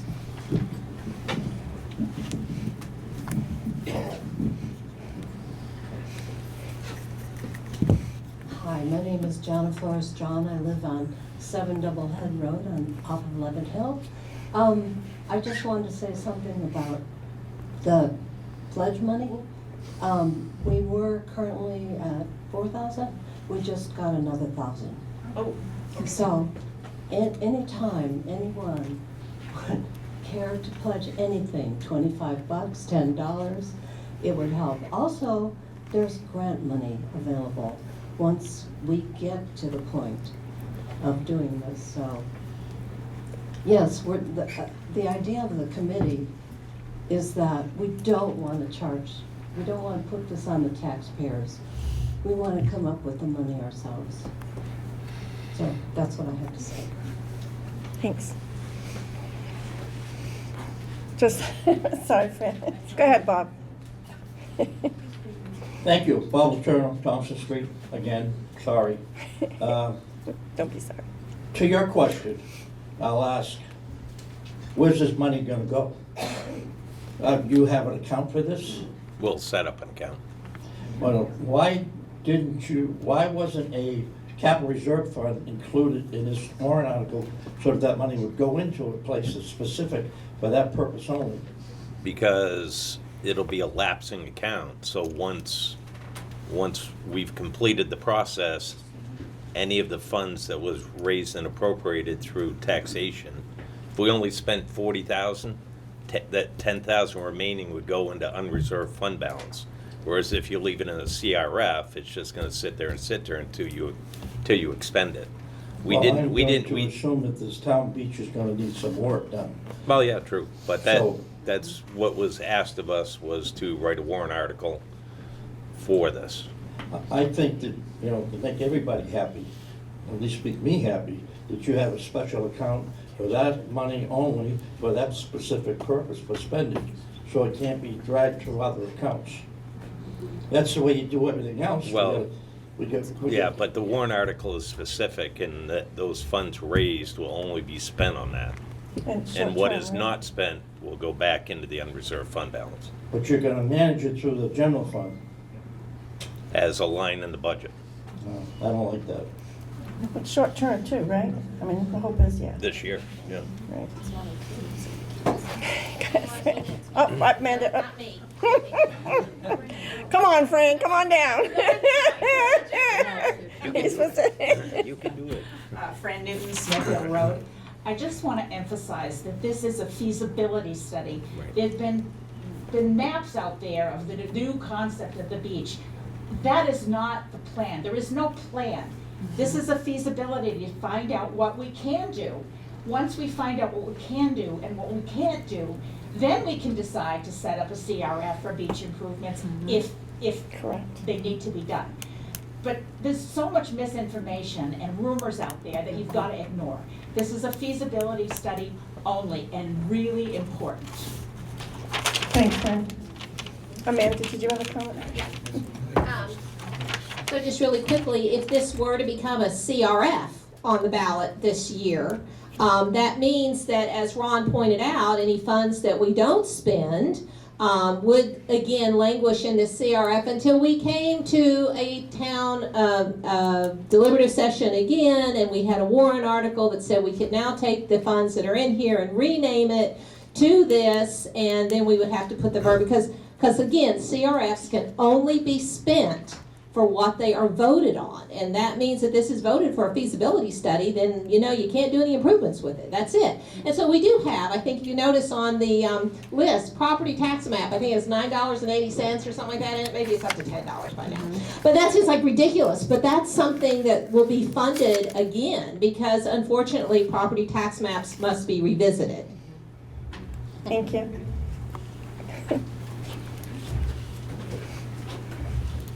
Zach Harper, Sanborn Road.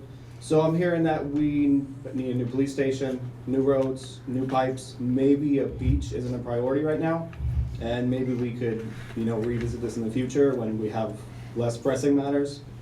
I personally having to make a lot of cuts at home. I've got a young family. It's pretty tough right now. So to keep adding more stuff and more stuff and more, yeah, everybody needs more stuff. I get it. I'm there with you guys, but I don't have time to go to the beach. Maybe it's not a priority right now. Thanks, And even getting grant money, that's tax money. Grants come from taxes. I don't know why everybody thinks that's free money. It's still out of our pockets. So, not super important to me right now. If we want to raise some money and donate, maybe we start doing that for the police station. Great. Thank you. Thanks, Zach.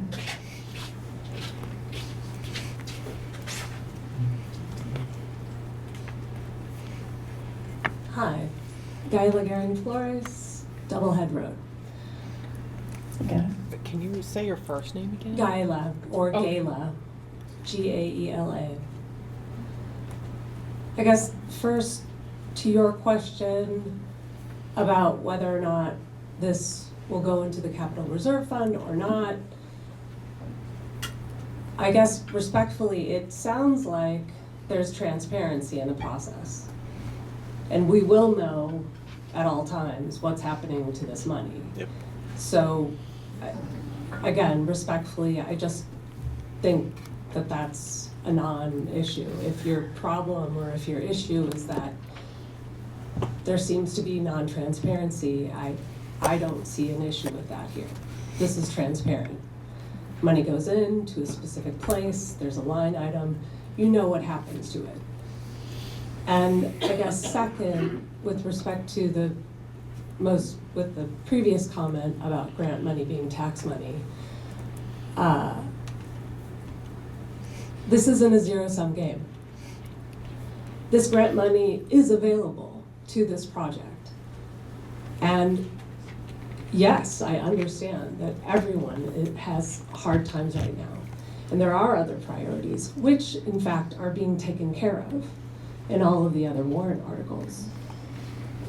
This is also something that people need.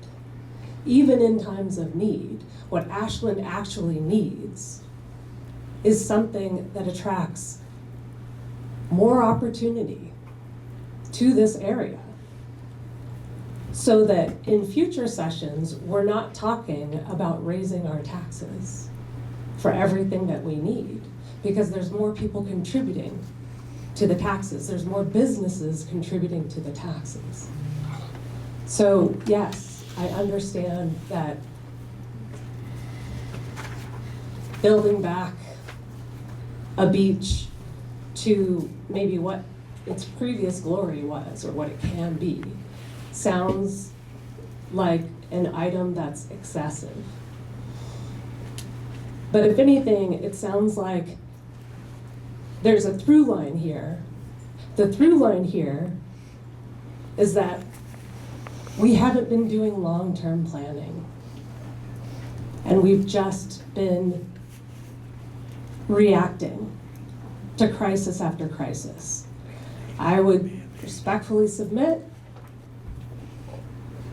that this is something that Ashland needs in the long term.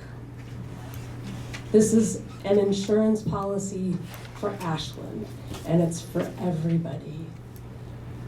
And with the grant, and with donations that are now, I think after just a few days of having donations being accepted, or pledges being accepted, it's now at $5,000. So I think there's the great possibility that this wouldn't impact anybody's taxes at all. So I just don't see a loss here for anyone. And it seems like a moment to actually look at the long-term benefits to everyone in Ashland. Thank you. Jen, Charlie, I have one question. If for whatever reason the grant is not available, I assume the town will still spend $100,000? What? If the grant for some reason is not available? It is available. No, we got it already. It's already, we already have it for sure? Yes. Well, we Okay. have to, my understanding is we have to get a yay vote on the warrant article. When the warrant article is approved by the town, we get the money. So we've accepted the grant. So it's Now, already funded? The money? The money's been reserved. Okay. The grant money's been reserved and allocated. Not that we've received it. We're still we need to. But it can't be withdrawn at this point? We can't get a notice to proceed until we get the vote. Okay. Once we get the vote, if it's in the affirmative, we will get the letter to proceed. That's when we can start the project. If it's a no vote, then we are going to withdraw from the grant. Okay. And they'll put the money back in to allocate to somebody else. Okay.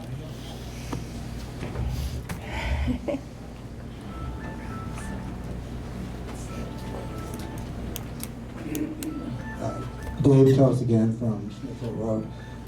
I just want to make a plug for economic development. We've already had one. You can see from all of the warrant articles and the taxes in town that we are facing an increase in taxes. And we will be facing an increase in taxes for a long time because, as you can see, we haven't taken care of a lot of the things that we should have in the past. Now, I think the select board has done an excellent job of helping us trying to recover from that. All of these capital reserve funds save us money in the long run, and basically they pay for what we use now. So it's a pay-as-you-go plan rather than putting that onus on people in the future. But economic development, the only way we get ourselves out of this is either increased housing development or businesses. Attracting businesses to the town, attracting people to the town, and what businesses want and what people want are amenities. We've let our town go, but we have a number of important assets. One of them is the beach, another one is the library. Those are things that people want, that businesses want to have for their employees. And that's the reason that they come to places like Ashland. There are opportunities to redo the mill area, okay? That is another important part of this process. So maybe investing now in something that may not cost us a whole lot of money in the long run, maybe that will help bring people to town. Making simple improvements to make our town more beautiful and more attractive. That's a help too.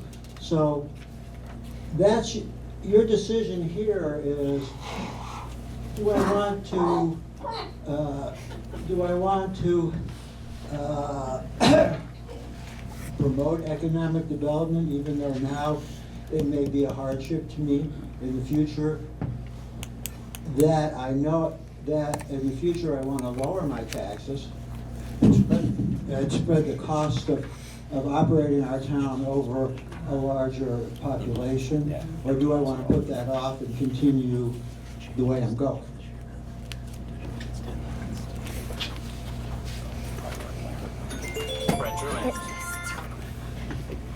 Does anybody oppose Lori speaking again? Can I have permission? Lori Mayo, 193 River Street. I just recently purchased a home in the town, and one of the drawing factors was the fact of the Ashland Town Beach. I grew up in this town, and one of the greatest things in my heart is that beach. My father and a lot of people that are my age, their parents contributed to building the campground and providing the opportunities for the young children in this community to flourish over the summer and to have a place to go and be part of a community. And I think our Park and Rec Department does a great job at bringing children into that area and to be part of that beach. And I think that there's a lot that we as a community can do to support creating more opportunity for kids to be there. And I think that this study is asking for the town to contribute $50,000, which the people in the Economic Development Committee have said we're getting pledges. And on top of that, people are going to volunteer their times and efforts into the study, which is going to be able to be turned into dollars that is through time and volunteer efforts that reduce that $50,000. So in reality, we're talking about finding out what we can do to bring that beach back to life at zero cost to the taxpayers through the efforts of the Economic Development Committee. And I just can't comprehend why we wouldn't do that. And also, we're never gonna be able to do it for free if we do it on our own. Because we're quibbling over $50,000 where we can get matching funds. People aren't gonna say, hey, let's come up with a thing to spend $50,000 to investigate something that we know is gonna take 100. I think it's going to end up being a free thing, and I think it's going to increase the quality of the fabric of this community. And I don't know. I think that there's a lot of reasons why it's the best thing we can do to the town. Thank you. Thanks, Lori.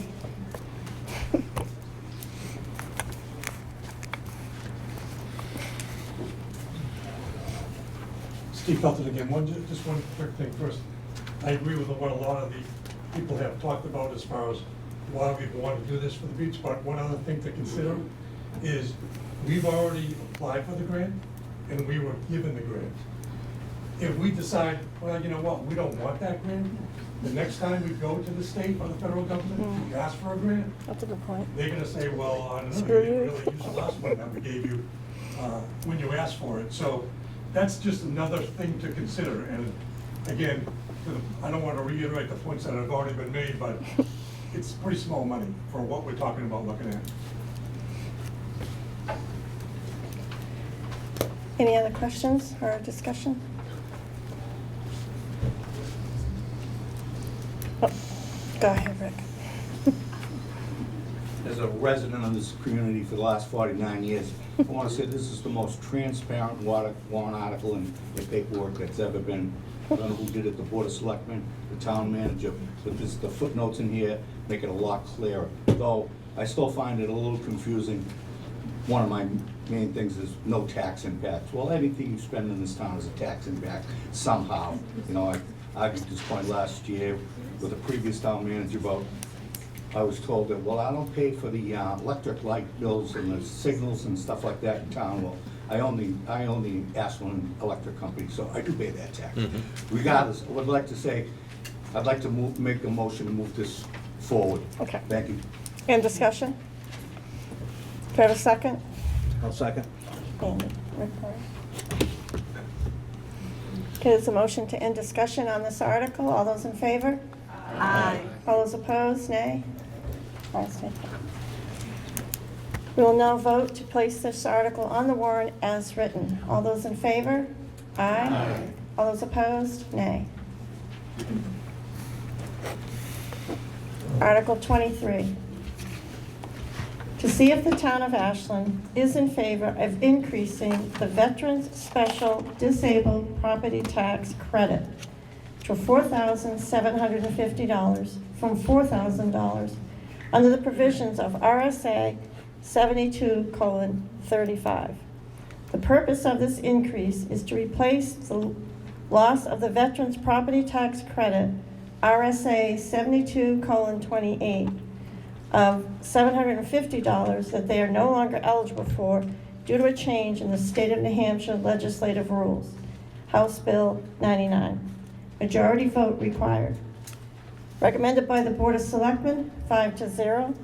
Recommended by the Budget Committee, 5-0 and 1. Does that mean one abstain? Mm-hmm.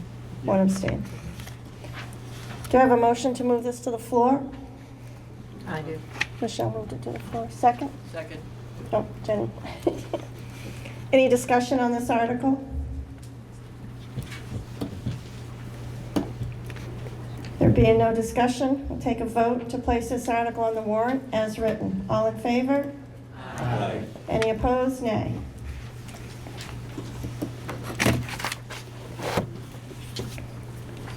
Petitioned warrant Article 24, Library Capital Reserve Fund. Estimated tax impact, 6 cents. On this new legislation that any petitioned article, anyone that who petitioned this article may speak first. So Alice, would you like to speak first on this issue? I'll read it too. Shall the town of Ashland vote to raise and appropriate the sum of $25,000 to be deposited into the Ashland Library Capital Reserve Fund, established in 2015 for the purpose of purchasing, building, and/or renovating a facility, including furnishing and equipment, for the Ashland Town Library. Majority vote required. Recommended by the Board of Selectmen, 3-2. Not recommended by the Budget Committee, 3-3. Alice. This is Alice Staples. Alice Staples, Library Trustee, 38 Depot Street.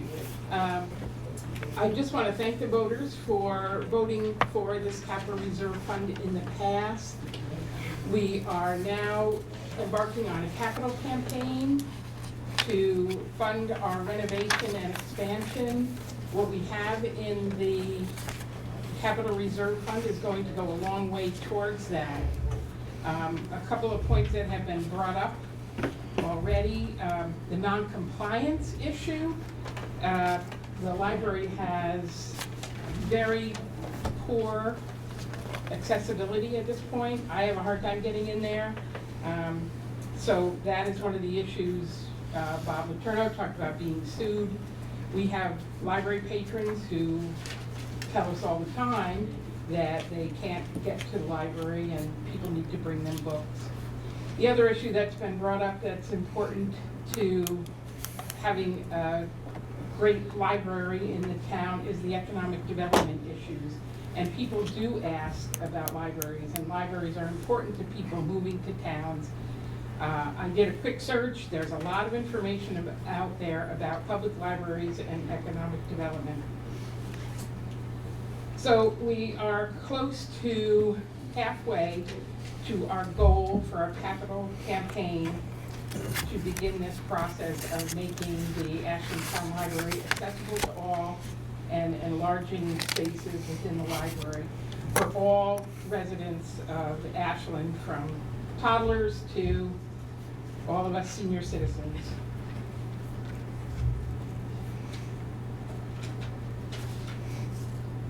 I want to thank the Friends. We have a brochure in the back to tell you about all the services that the library provides. I think you'll be quite amazed by that. And I have a couple brochures about our capital campaign, and happy to speak to you more. We're trying to raise private funds as well. So if anybody would like to make pledges or speak to me about donations, I'm happy to talk to you at any time. We have a great Friends group. There's a lot of them here today. And if you want to join the Friends, they're a wonderful group and they're helping us quite a lot with this process. Any questions? Thank you.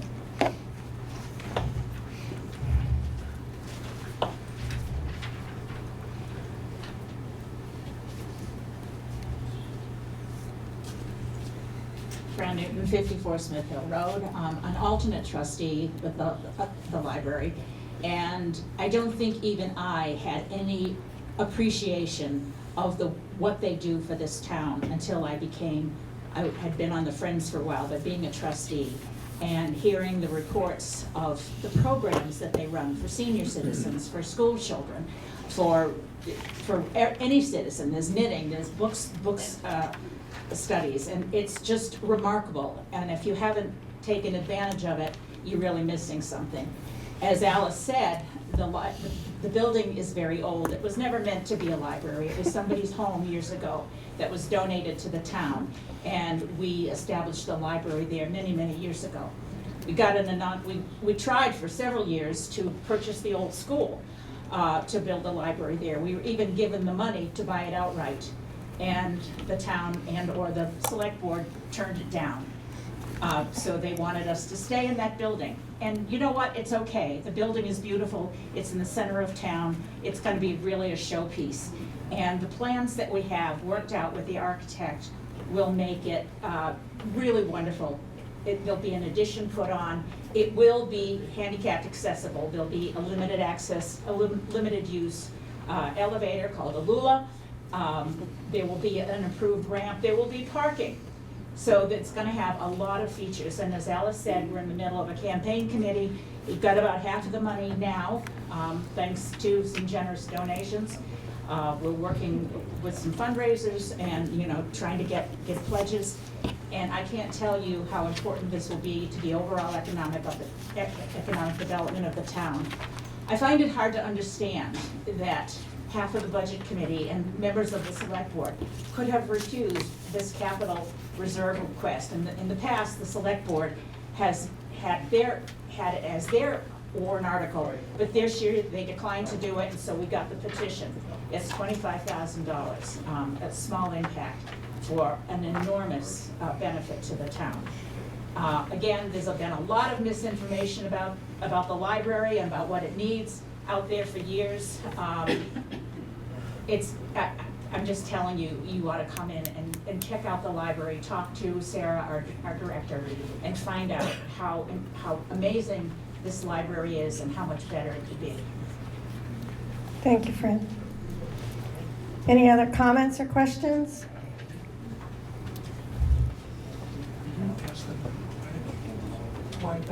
Excuse me in the back. Shh. We can hear you. Do I have anyone who want to move the question to end debate? I'll move it. Michelle moved it. You want to second it, David? Sure. David, second. All those in favor of ending debate on this article, say aye. Aye. All those opposed, nay. We will now vote on this article to move it to the warrant as written. All those in favor, aye. Aye. All those opposed, nay. Okay.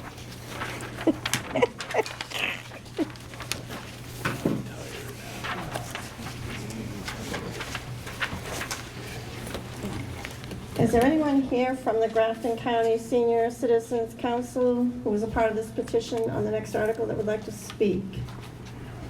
No, okay. Petition warrant Article 25. Estimated tax impact, 3 cents. We, the registered voters in the town of Ashland, present this petitioned article to be included in the 2026 Town of Ashland warrant. So the voters raise and appropriate $12,000 to the Grafton County Senior Citizens Council, Inc. for services for Ashland residents. From July 1st, 2024 to June 30th, 2025, the Grafton County Senior Citizens Council, Inc. provided services for 68 Ashland residents, and the Aging and Disability Resource Center, formerly known as Service Link, provided services for 12 residents. These services included nutrition, transportation, outreach support, activities, and more. The cost of providing these services was $79,676.69. Recommended by the Board of Selectmen, 5-0. Recommended by the Budget Committee, 6-0. Do I have anyone to move the question to the floor? Yes. David will.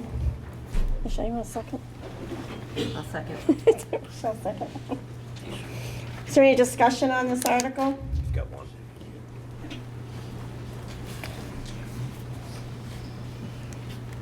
As a guy that just made a point about taxes going up, I'd like to increase this. I'd like to double this amount. I mean, we have almost 70 people that we're supporting here, $70,000. That's our bill right there. That really is our bill. We ought to get closer to that. So what I'm advocating is that we raise this $12,000 to $24,000. Can you put that in writing? Yeah, put it in Okay. writing. She's got this one. Do I have a second to his amendment? We'll need a second to it, Rick. One second? Second. Oh, Linda did. Linda Pack. Thanks, Linda. Any discussion on the amendment as proposed? To increase this, did you say to 25, Rick? 24. To $24,000 to the Grafton County Senior Citizens Council for Inc.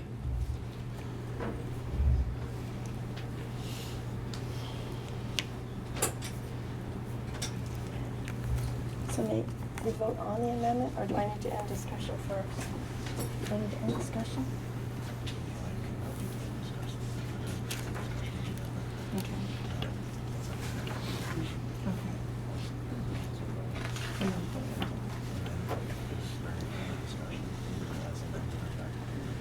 Okay.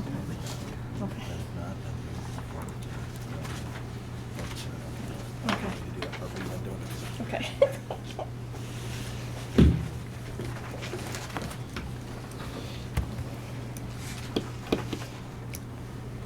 Okay, do I have a motion to end discussion on this, on the amendment? Can I ask a question? Oh, okay, this is before, go ahead. Thank you. Give her the mic, please.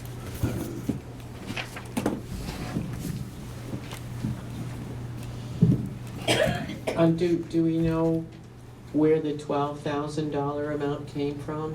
And because you're talking about It came with raise- a petition, whoever petitioned it had it on there. So, but there's nobody here to ask questions as to why they're asking for 12,000 when they say it's costing close to 80,000, but we don't have any more information, correct? Right. What was it last year? I think it was a number like that. Do you guys right? have last year's? Can I have the mic? It was 12,000 last year. I believe it was 2 years ago, it was raised from 6,000 to 12,000.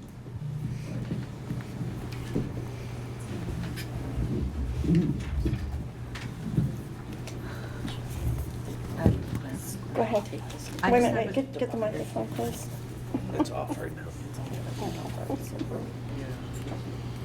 Right, When we voted to keep this as a yes on the budget committee, we looked at it like I gotta wait till 12,000, before I talk about this. 80 people, and it's 80,000 in total, so we were like, okay, it's like $1,000 per person, of which they're giving us 90% through the charity, we only have to pay 10%. That's why we were like, that sounds good. So my question is, does anybody in this room think we need to have more than 80 people using the services? Is anybody not getting the service for some reason? Is it supposed to be higher? Does our community need more? Does anybody know? I don't know.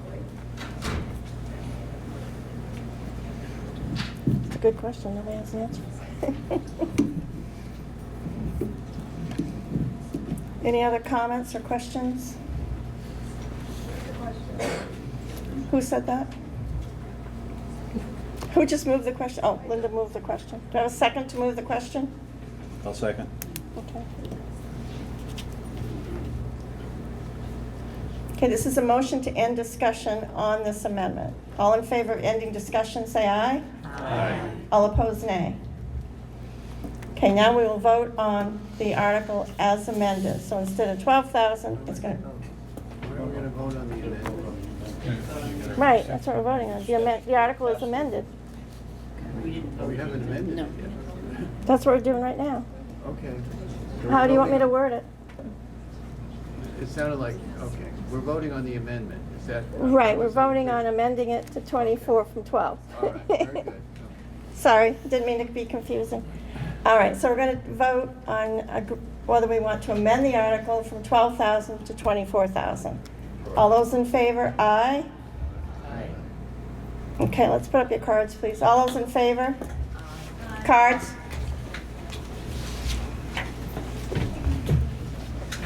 Keep your cards up, please, so we can count.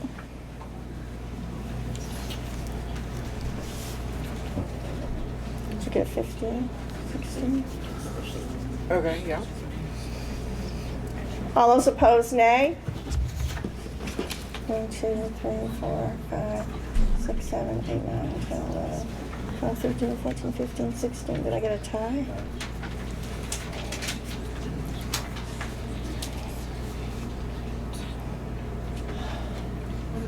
Are we on the ayes or the nays? This is the nays. That's how I voted. It did not pass, so the article will not be amended. Is there any further discussion on the original article for $12,000?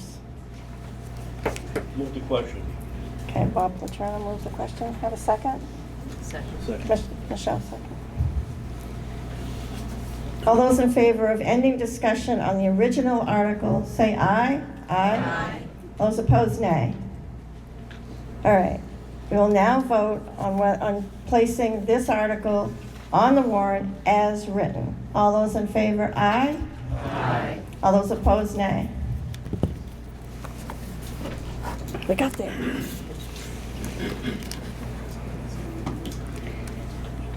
Is there anyone here from the Pemmy Baker Hospice and Home Health that would like to speak on this article? No. Petitioned warrant Article 26. Estimated tax impact, 2 cents. To see if the town will vote to raise and appropriate the sum of $9,746 for Pemmy Baker Hospice and Home Health. As a nonprofit agency, Pemmy Baker Hospice and Home Health provides services without regard to ability to pay and serves many uninsured and underinsured clients. Many of the services Pemmy Baker Hospice and Home Health provides are not covered fully by insurance. The requested appropriation amounts to less than $5 per year per resident based on the current census data and requests a small fraction of the cost of providing services to the residents in their homes. Pemmy Baker Hospice and Home Health provides home health, hospice, and palliative care services in the Ashland community, as well as educational programs, workshops, and bereavement counseling. These services to uninsured or underinsured patients help the town limit welfare payments for medical services. Recommended by the Board of Selectmen, 5-0. Recommended by the Budget Committee, 6-0. Do you have a motion to move this to the floor? Second. Bob and Andy. Any discussion on this article? There being no discussion, we will vote to place this on the warrant as written. All those in favor, aye? Aye. All those opposed, nay. Is there anyone here from the Lakes Region Mental Health Center? No. Petitioned warrant Article 27. Estimated tax impact, 1 cent. The town of Ashland will raise and appropriate funds totaling $4,980 for Lakes Region Mental Health Center to support the delivery of high-level access to mental health care. Lakes Region Mental Health Center provides comprehensive mental health services, including 24/7 access to emergency services and the Lakes Region Mental Health Center Mobile Crisis Response, which reports to mental health emergency wherever the individual is located, whether at home, work, school, or elsewhere in the community.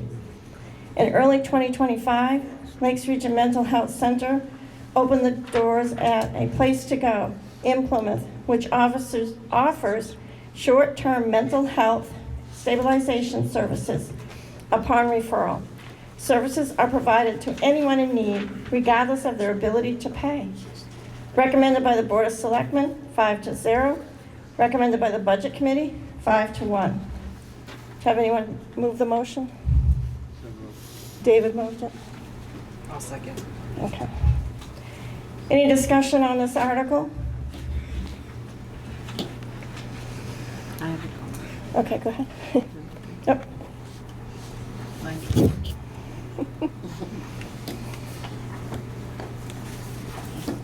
Michelle Roloff. I have 2 people in my family that have had mental illness to the level that they would need these kind of services. They don't happen to live in Ashland. They sent a representative to one of our last meetings, and I'm just looking at the letter that she brought with her. And these numbers are really great. So they paid $18,000, we pay like $5,000, so we only paying like 20% of this. And they had a whole list of the number of people served, and the number of service hours was like 17 kids and 40, people that are not elderly yet, and another 12 elderly. So I was amazed. I thought it was a great return on our tax dollars. Thank you. Any other comments?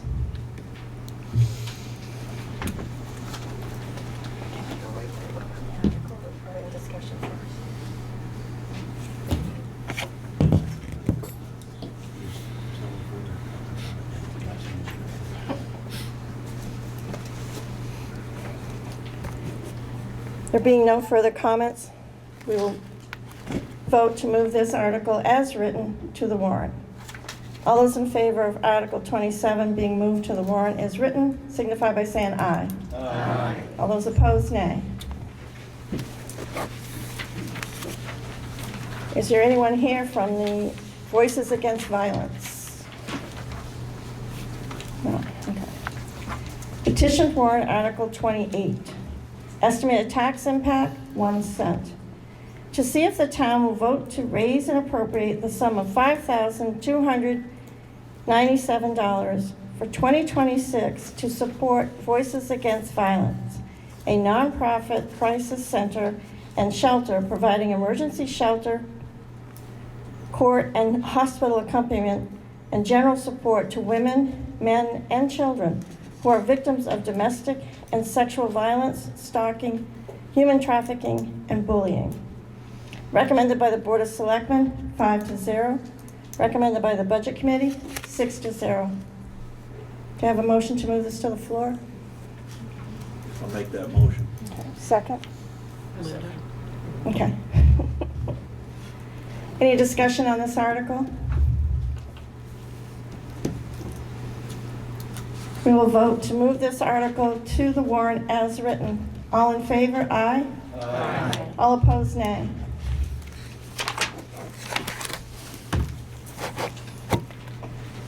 Is there anyone here from the Tri-County Action Program? Okay, would you like to present anything on this petition after I read it? Okay. Are you an Ashland resident? I am. Okay. Thank you. Petition warrant Article 29, estimated tax impact, 1 cent. To see if the town will vote to raise and appropriate the sum of $3,876 for the operation of the following Tri-County Community Action Program, Inc. services in Ashland.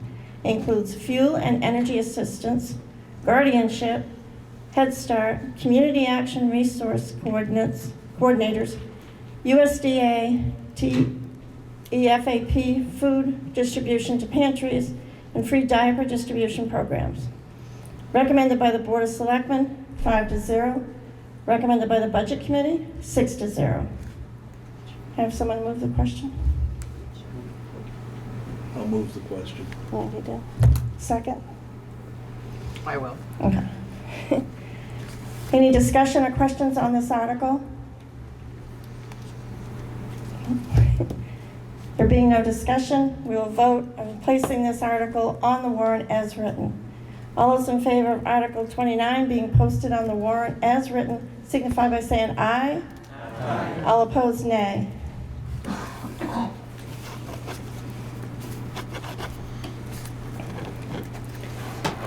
Anyone here from Transport Central? I don't know what this is. Petition warrant Article 30. Estimated tax impact, 0. To raise and appropriate $1,250 to support Transport Central in providing essential medical transportation for qualified Ashland residents. Recommended by the Board of Selectmen, 4-0, 1 abstained. Recommended by the Budget Committee, 5-1. Can we move the question? Can I ask a question? We have to move the question to the floor first. Thank you. Second? Okay. Now you may ask a question, but stand up. I see this is for transportation for medical purposes. We have a brand-new ambulance that does that for us now. Is this still something that we need? Is it something that has been going on for a long time? But I know that we had an older ambulance we're having trouble with, but we got a brand-new one. This is, Transport Central provides transportation. And use the speak. Sorry. Transport Central provides transportation to those that need. They are folks that don't need an ambulance. They're going to doctor's appointments and Gotcha. such. Okay, thank you. So Thank you very much. non-emergency? Yeah, it's all non-emergency. Okay, thank you. They also have capabilities of transporting wheelchair patients. Got it. Thank you. Welcome. Any other questions or comments? There being no other questions or comments, we'll take a vote to move this article to the warrant as written. All those in favor of Article 30 being moved to the warrant as written signify by saying aye. Aye. Those opposed, nay. Okay. Ashland Historical Society. Petition warrant Article 31. Estimated tax impact, 1 cent. To see if the town will vote to raise and appropriate, to raise $3,000 to be deposited into the account of the Ashland Historical Society for the purpose of maintenance and repairs to the Whipple House Museum, owned by the town of Ashland. Recommended by the Board of Selectmen, 5-0. Recommended by the Budget Committee, 5-0, and 1 abstain. Can I have a motion to move the question? Motion. Second. Second. Any question or discussion on this article?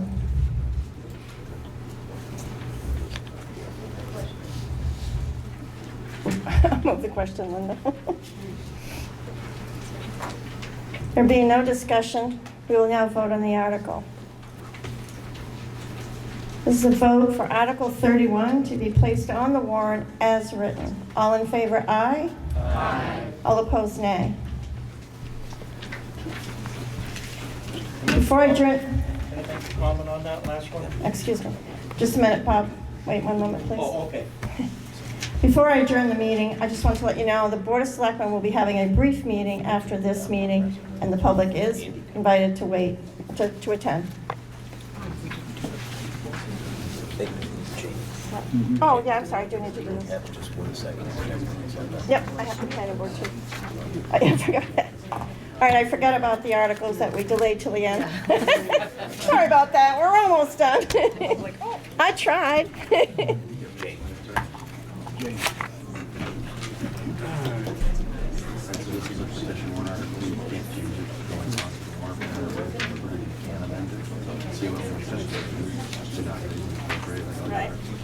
So it does need to be amended. The area's problem may, it's better to say it's not valid, and say raise and appropriate, or somebody else, I entertain a motion to add, raise, and appropriate. Okay. All right. Linda, I need you. We-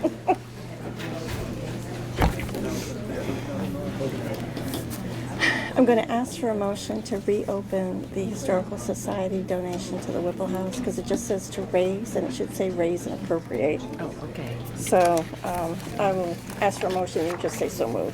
Okay. Okay, thank you.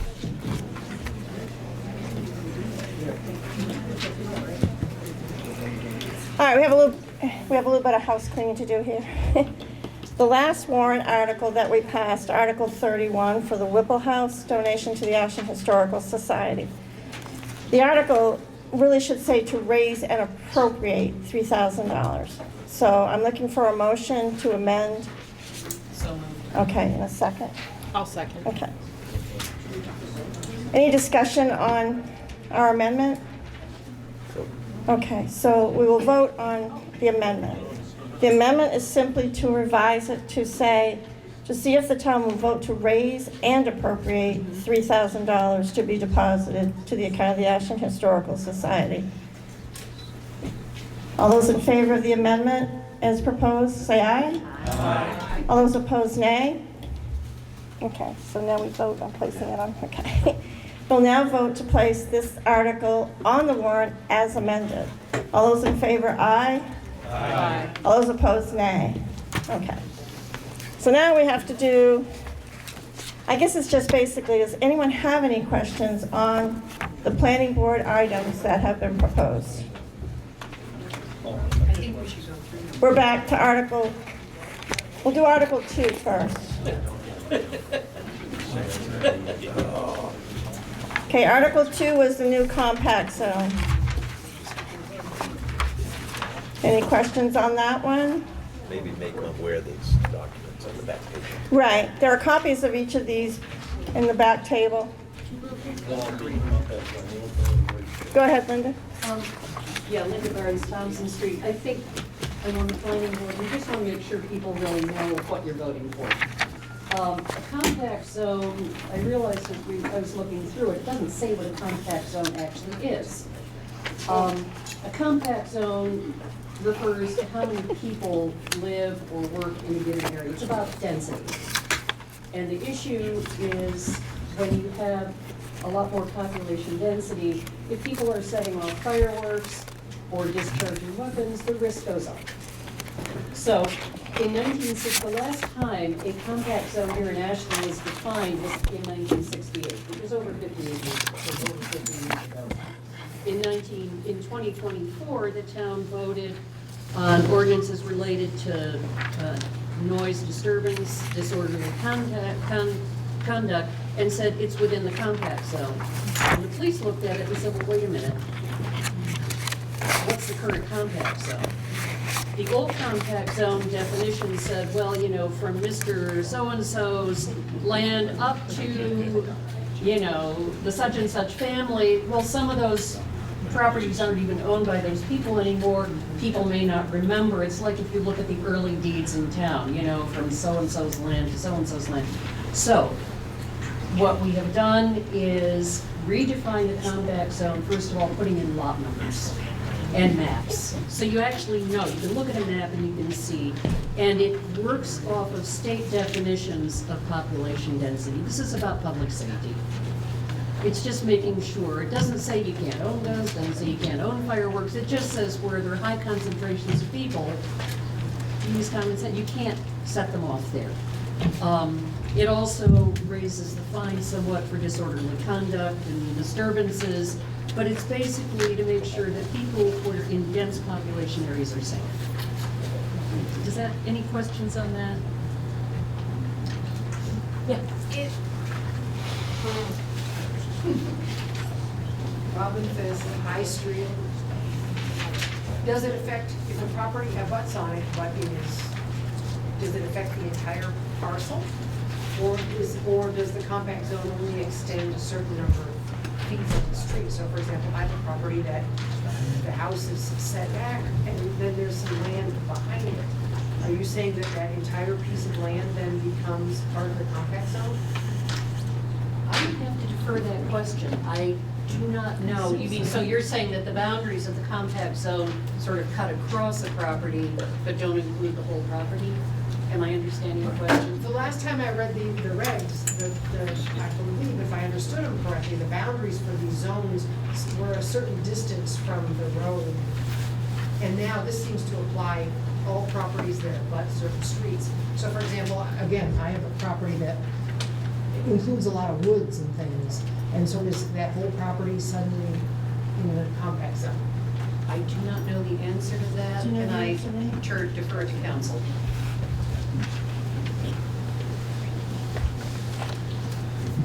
It's gonna depend on what the regs say specifically, and I haven't reviewed the regs themselves. And I think people are aware of this, we can't amend zoning articles here today. So I think that's probably information that could be provided before the actual vote on them. And I'm not sure if it was discussed at the planning board meetings where these articles were presented or not, but it would be in the regs. I think in the planning board discussions, it was taken as the entire property. Right. That was sort of the That's very assumption.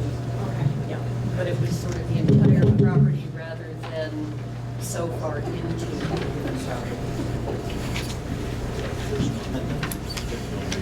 Is there any opportunity for waivers, for example? Bob, can you get to the microphone so people can hear your question or comment? Thank you. My question to the planning board is an opportunity for waivers or any chance if somebody has some kind of event going on, if they have a large property like we may have, and you might want to go in there and maybe some fireworks afterwards. Is it possible for the town to be able, the board of selectmen to be able to offer a waiver or permit for that one particular event? Like we do with the covered bridge, when we want to do a Wednesday and close the road. So is those opportunities available? Questions? So the question is whether if you were having an event on a property that's within the compact zone, could you get a waiver or a permit? We did not discuss that because this was based on property density, following the state RSA about what constitutes density. As far as waivers to things like that, I would have to, again, defer to the select board or to the police as to how that would work. Because this is simply defining the area, and I think, so we didn't have the authority to propose how waivers to that would work. But if there are other ways to arrive at waivers, I think that would be a question, or for the fire chief.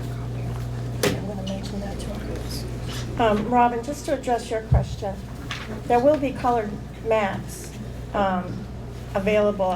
Hopefully by the time we're voting, we're going to have larger maps so you can see the areas.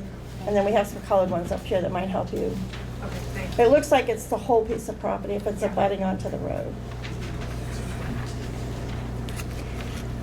Any other questions on Article 2? Did we answer? I didn't get an answer. Oh, what was your question?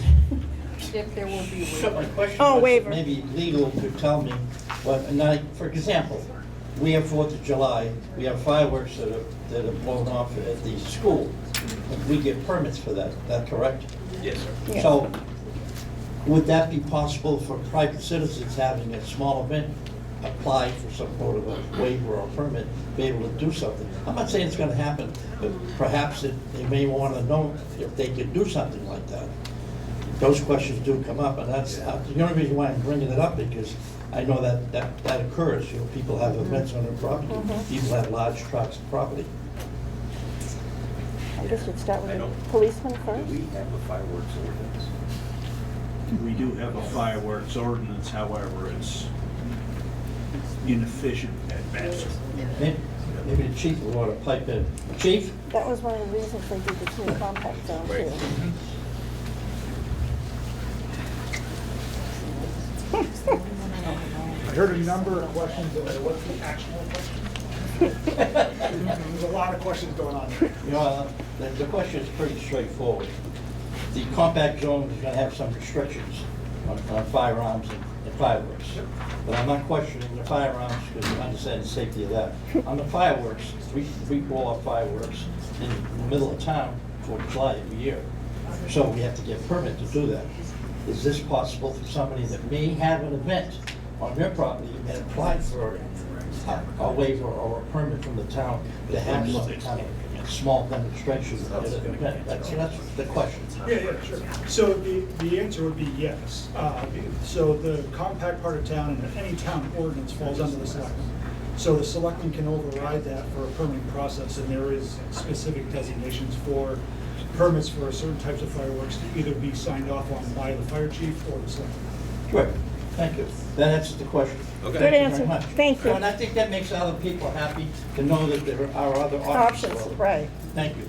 Could be options, but no guarantees. Well, I just Good want. diplomatic answer. Any other questions or comments on this article? Okay, so the Article 2, Combat Zone, will appear on the warrant as written. Article 3, Mixed Use Zone. I'm assuming none of you mind that I'm not reading all these, correct? Right. Okay. Any questions or comments on the mixed use? Linda, you want to start it off? Pardon me, I just like to make sure people know what they're voting for. So mixed use, right now, how many people remember all of the debate about dewdrop in? Yes. Oh, yeah. Oh. Okay. Part of the problem for the folks trying to do dewdrop in was that whole area was zoned residential. Right. Which meant that the zoning did not allow them to run that business. Okay. In reality, that whole corridor up along Daniel Webster, there were existing businesses that were grandfathered in when the zoning got put in. There are also people running small businesses out of their home, but may feel they have to do it under the radar because unless they come before the planning board and get a home occupation permit, there's a lot of business already happening. So the planning board thought, why don't we just make it official? That way nobody has to hide. They can run a small business. At the same time, we wanted to do it in a way where it wasn't gonna turn into strip malls and huge apartment complexes. You know, how do you keep it so it has the village character, remains attractive, small scale? So what we're proposing is that whole area, and it's laid out, the addresses are laid out in the warrant article, that be redefined as a mixed-use zone. So that would be, you could have a business on the ground floor and an apartment above. You could have smaller restaurants, cafes. It is now state law that anybody who wants to put in an accessory dwelling unit, like a tiny house or something on their land, can do so. So somebody might want to do that and have the added income from rental. At the same time, we wanted to make sure that big developers did not come, kind of been through that, and propose, you know, a big apartment building. So it is limited, we're limiting the number of units in a given building. The idea is to protect the village character, you know, of Ashland, and to keep it attractive. And so any parking would have to be set back. In other words, it's really to preserve the best of the feeling of the town, but allow more possibilities for small businesses to operate out of people's homes and so on. Any questions on that? So that's what mixed use means. It's residential and small business kinds of opportunities. So the business would have to file for permits. So at this point, there are two kinds of permission you have to run a business. If the state defines it as a business that requires permitting, then you have to deal with the state. If it is just like, I have a home occupation, I'm a small scale dog breeder. So I checked, I made sure that within the scale that the state requires, I do not meet the demands to be listed as a kennel, but I have a home business. So I came before the planning board, I laid out what we're doing, answered their questions, and got what's known as a home occupation which is not the same thing as living in the place. It means like occupation is in work or business. I got a certificate from the town, free, you know, doesn't cost anything, so it doesn't change. There are no fees to the town, no overhead for getting this, but it just means that the town is aware that I'm doing it. Okay. So it's just to allow a way for, because the other thing too is for economic development, it's really important that we have an idea of all the economic things going on in the town. This is a separate topic, but I'm hoping we can end up doing an online directory. So everybody who has a small business could list and have it be, you know, help in marketing the work that people are doing. That's a separate question, it's not part of this. But by having a mixed-use zone, it means that people can run a small business out of their home and not feel they have to do it under the radar. Pardon me? Does that mean that drop-in could in fact? If, as a mixed-use zone, drop-in could have operated. Yes, good. Okay, and so part of that was part of what started the discussion, that the zoning board could not authorize drop-in, and I know they took a lot of heat for that, but the zoning ordinance did not allow them to do that. And so to avoid that kind of issue in the future, by making this adjustment, another drop-in initiative, provided it went before the planning board and all of that and met all the other requirements, and in that case it would involve state permitting, could at least hypothetically operate.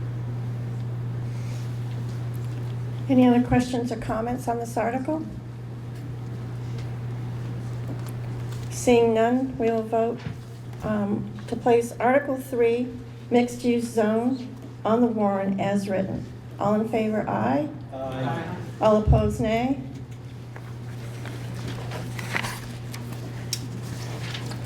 Article 4, blasting ordinance. Do you want to start this one off? Okay, so Article 4 about blasting.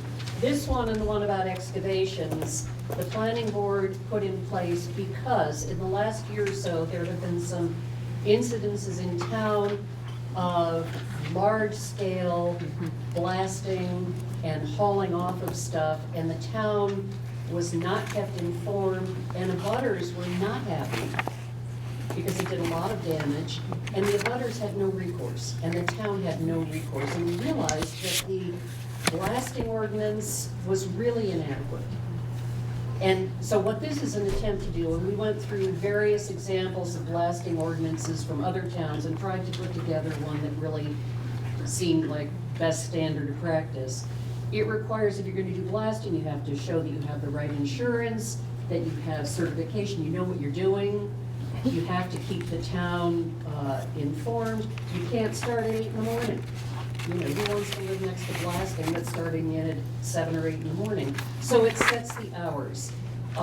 It also allows the town to track what actually is being disturbed, what actually is being removed. Because the damage done to one section in town by someone who came in and did a lot of blasting and a lot of removal of stuff cannot be reversed. And so this allows the town to step in a lot sooner because to proceed, and it also means that if the state has to be involved through the Department of Environmental Services and so on, it just allows the town to step in sooner to prevent damage that can't be undone, okay? So basically the ordinance before was insufficient. This is trying to fix that, even though we can't undo some of the damage that was done. It will allow us to prevent it going forward. Any questions or comments?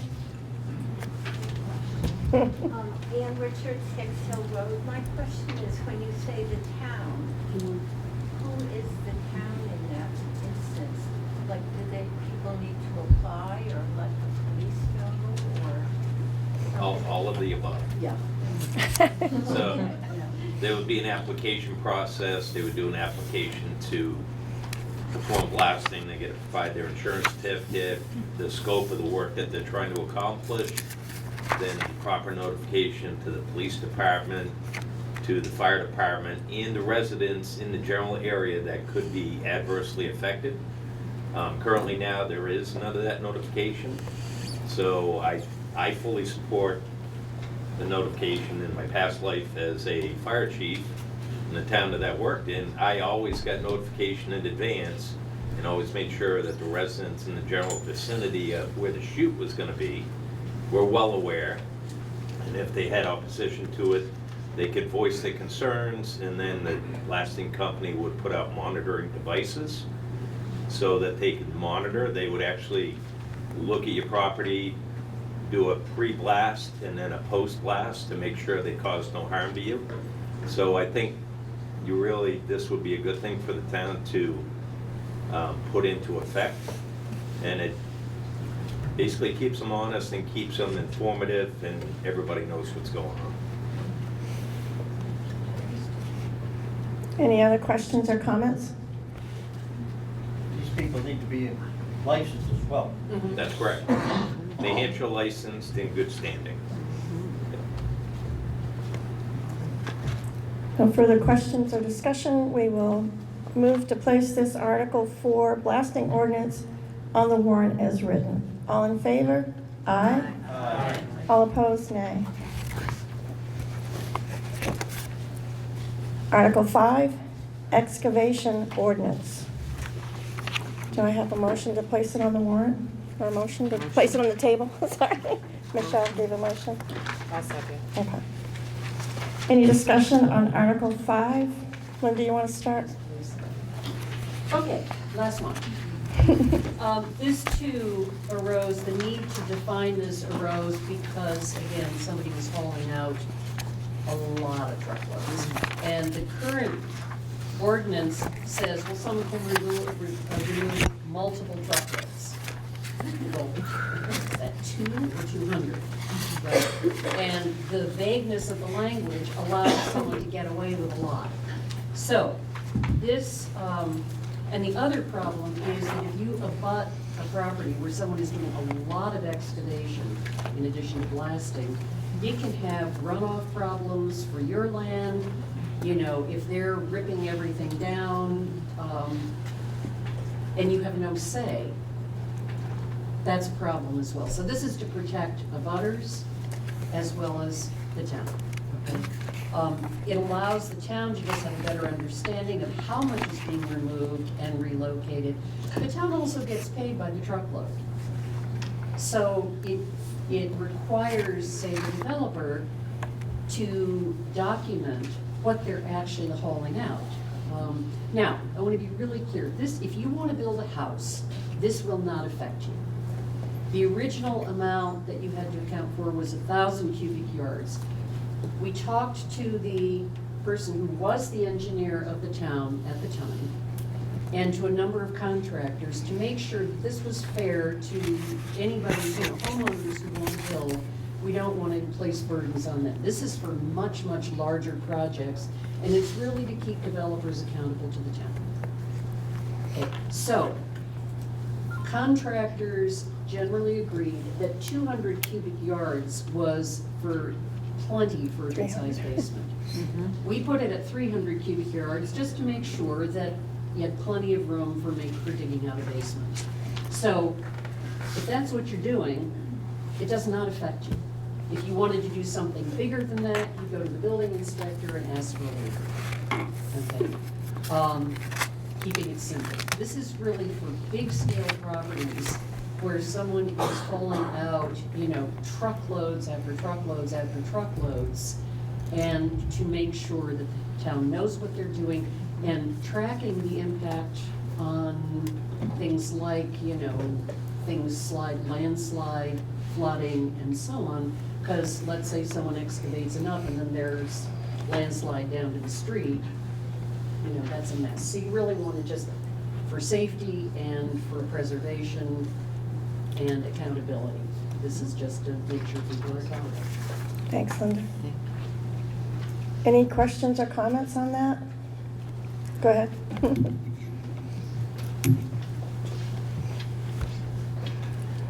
Bonnie Bethune, 160 Albrook Road. I just looked at a couple of other towns around us, and I'm finding nothing but the 1,000 minimum. So I was wondering, how did the 300 get established? as far as the cubic yardage. That's And- what she and was for just addressing. Point of reference, the 300 cubic yards, you know what a construction debris container looks like? That would be about 10 of those. So that's not a lot of material, so I guess, where did 300 come from? Yeah, so again, what we did was we talked to the then town engineer to see what he recommended, and then we also talked to a number of contractors as to what would be reasonable to be able to remove for a good-sized basement. They recommended 200, we bumped it up to 300, but that was sort of not arbitrary. It was really after consulting with an engineer and contractors to make sure that we were factoring in their experience, because we didn't want to be unfair to contractors either. Did that answer the question? Yeah, it's just unique. The amount is unique. About 12 different towns that I looked at. Yeah. And some of them have no minimum. I mean, so I assume anybody who does any excavation has to go and get a permit. So That may be, and ours was 1,000, that certainly can be up for discussion. I think our big concern was how do we limit it so that anybody who's doing stuff bigger has to be accountable to the town.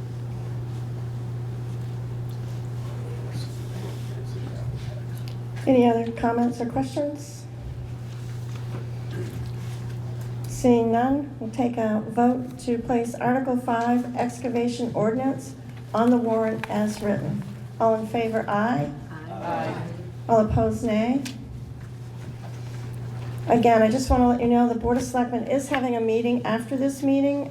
It's a very brief one, but if anyone wants to stay, they're welcome to stay. I will entertain a motion to adjourn. Oh, did you have a comment? Yes. Oh, okay. Before we close up, I had a comment I wanted to make on the Ashland Historic Society. Keep it brief. This is not a here or there. This year, as you know, is the 250th anniversary of the Constitution of the United States. And this year, the Ashland Historic Society, in cooperation working with the 4th of July Committee, is planning big events for the 4th of July this year, much bigger than we normally have. I personally have been working with the archives down in Concord, New Hampshire, and have copies of our original Constitution and what made our U.S. Constitution possible. As you may or may not know, New Hampshire was the United States to ratify the Constitution, and they would not ratify it until we had a Bill of Rights. I have a direct copy from the original that's going to be on display. It's autographed by Bill Gardner, the former Secretary of State, with a state seal on it, and it's sealed in a beautiful frame. And I also, while I was at it, I've got the town founding documents for Ashland. So those are all going to be displayed at some point. I'm not sure what we're going to do it yet. We're still in the study phases here. It could be at the Whipple House. It could be at the Booster Club. We're not sure what we're going to do. And we're going to ask the Board of Selectmen to put the founding documents in the Board of Selectmen's meeting room when we're finished with this project. It'll be there permanently. So, I just want to let you know that. It's an exciting year. I'm excited about it. I hope everybody else is. Thanks, Bob. Now entertain a motion to adjourn. So moved. So moved. Michelle moved it, and Randy seconded. All in favor of adjourning the meeting, say aye. Aye. All opposed? Meeting adjourned. Nice job, everybody. No.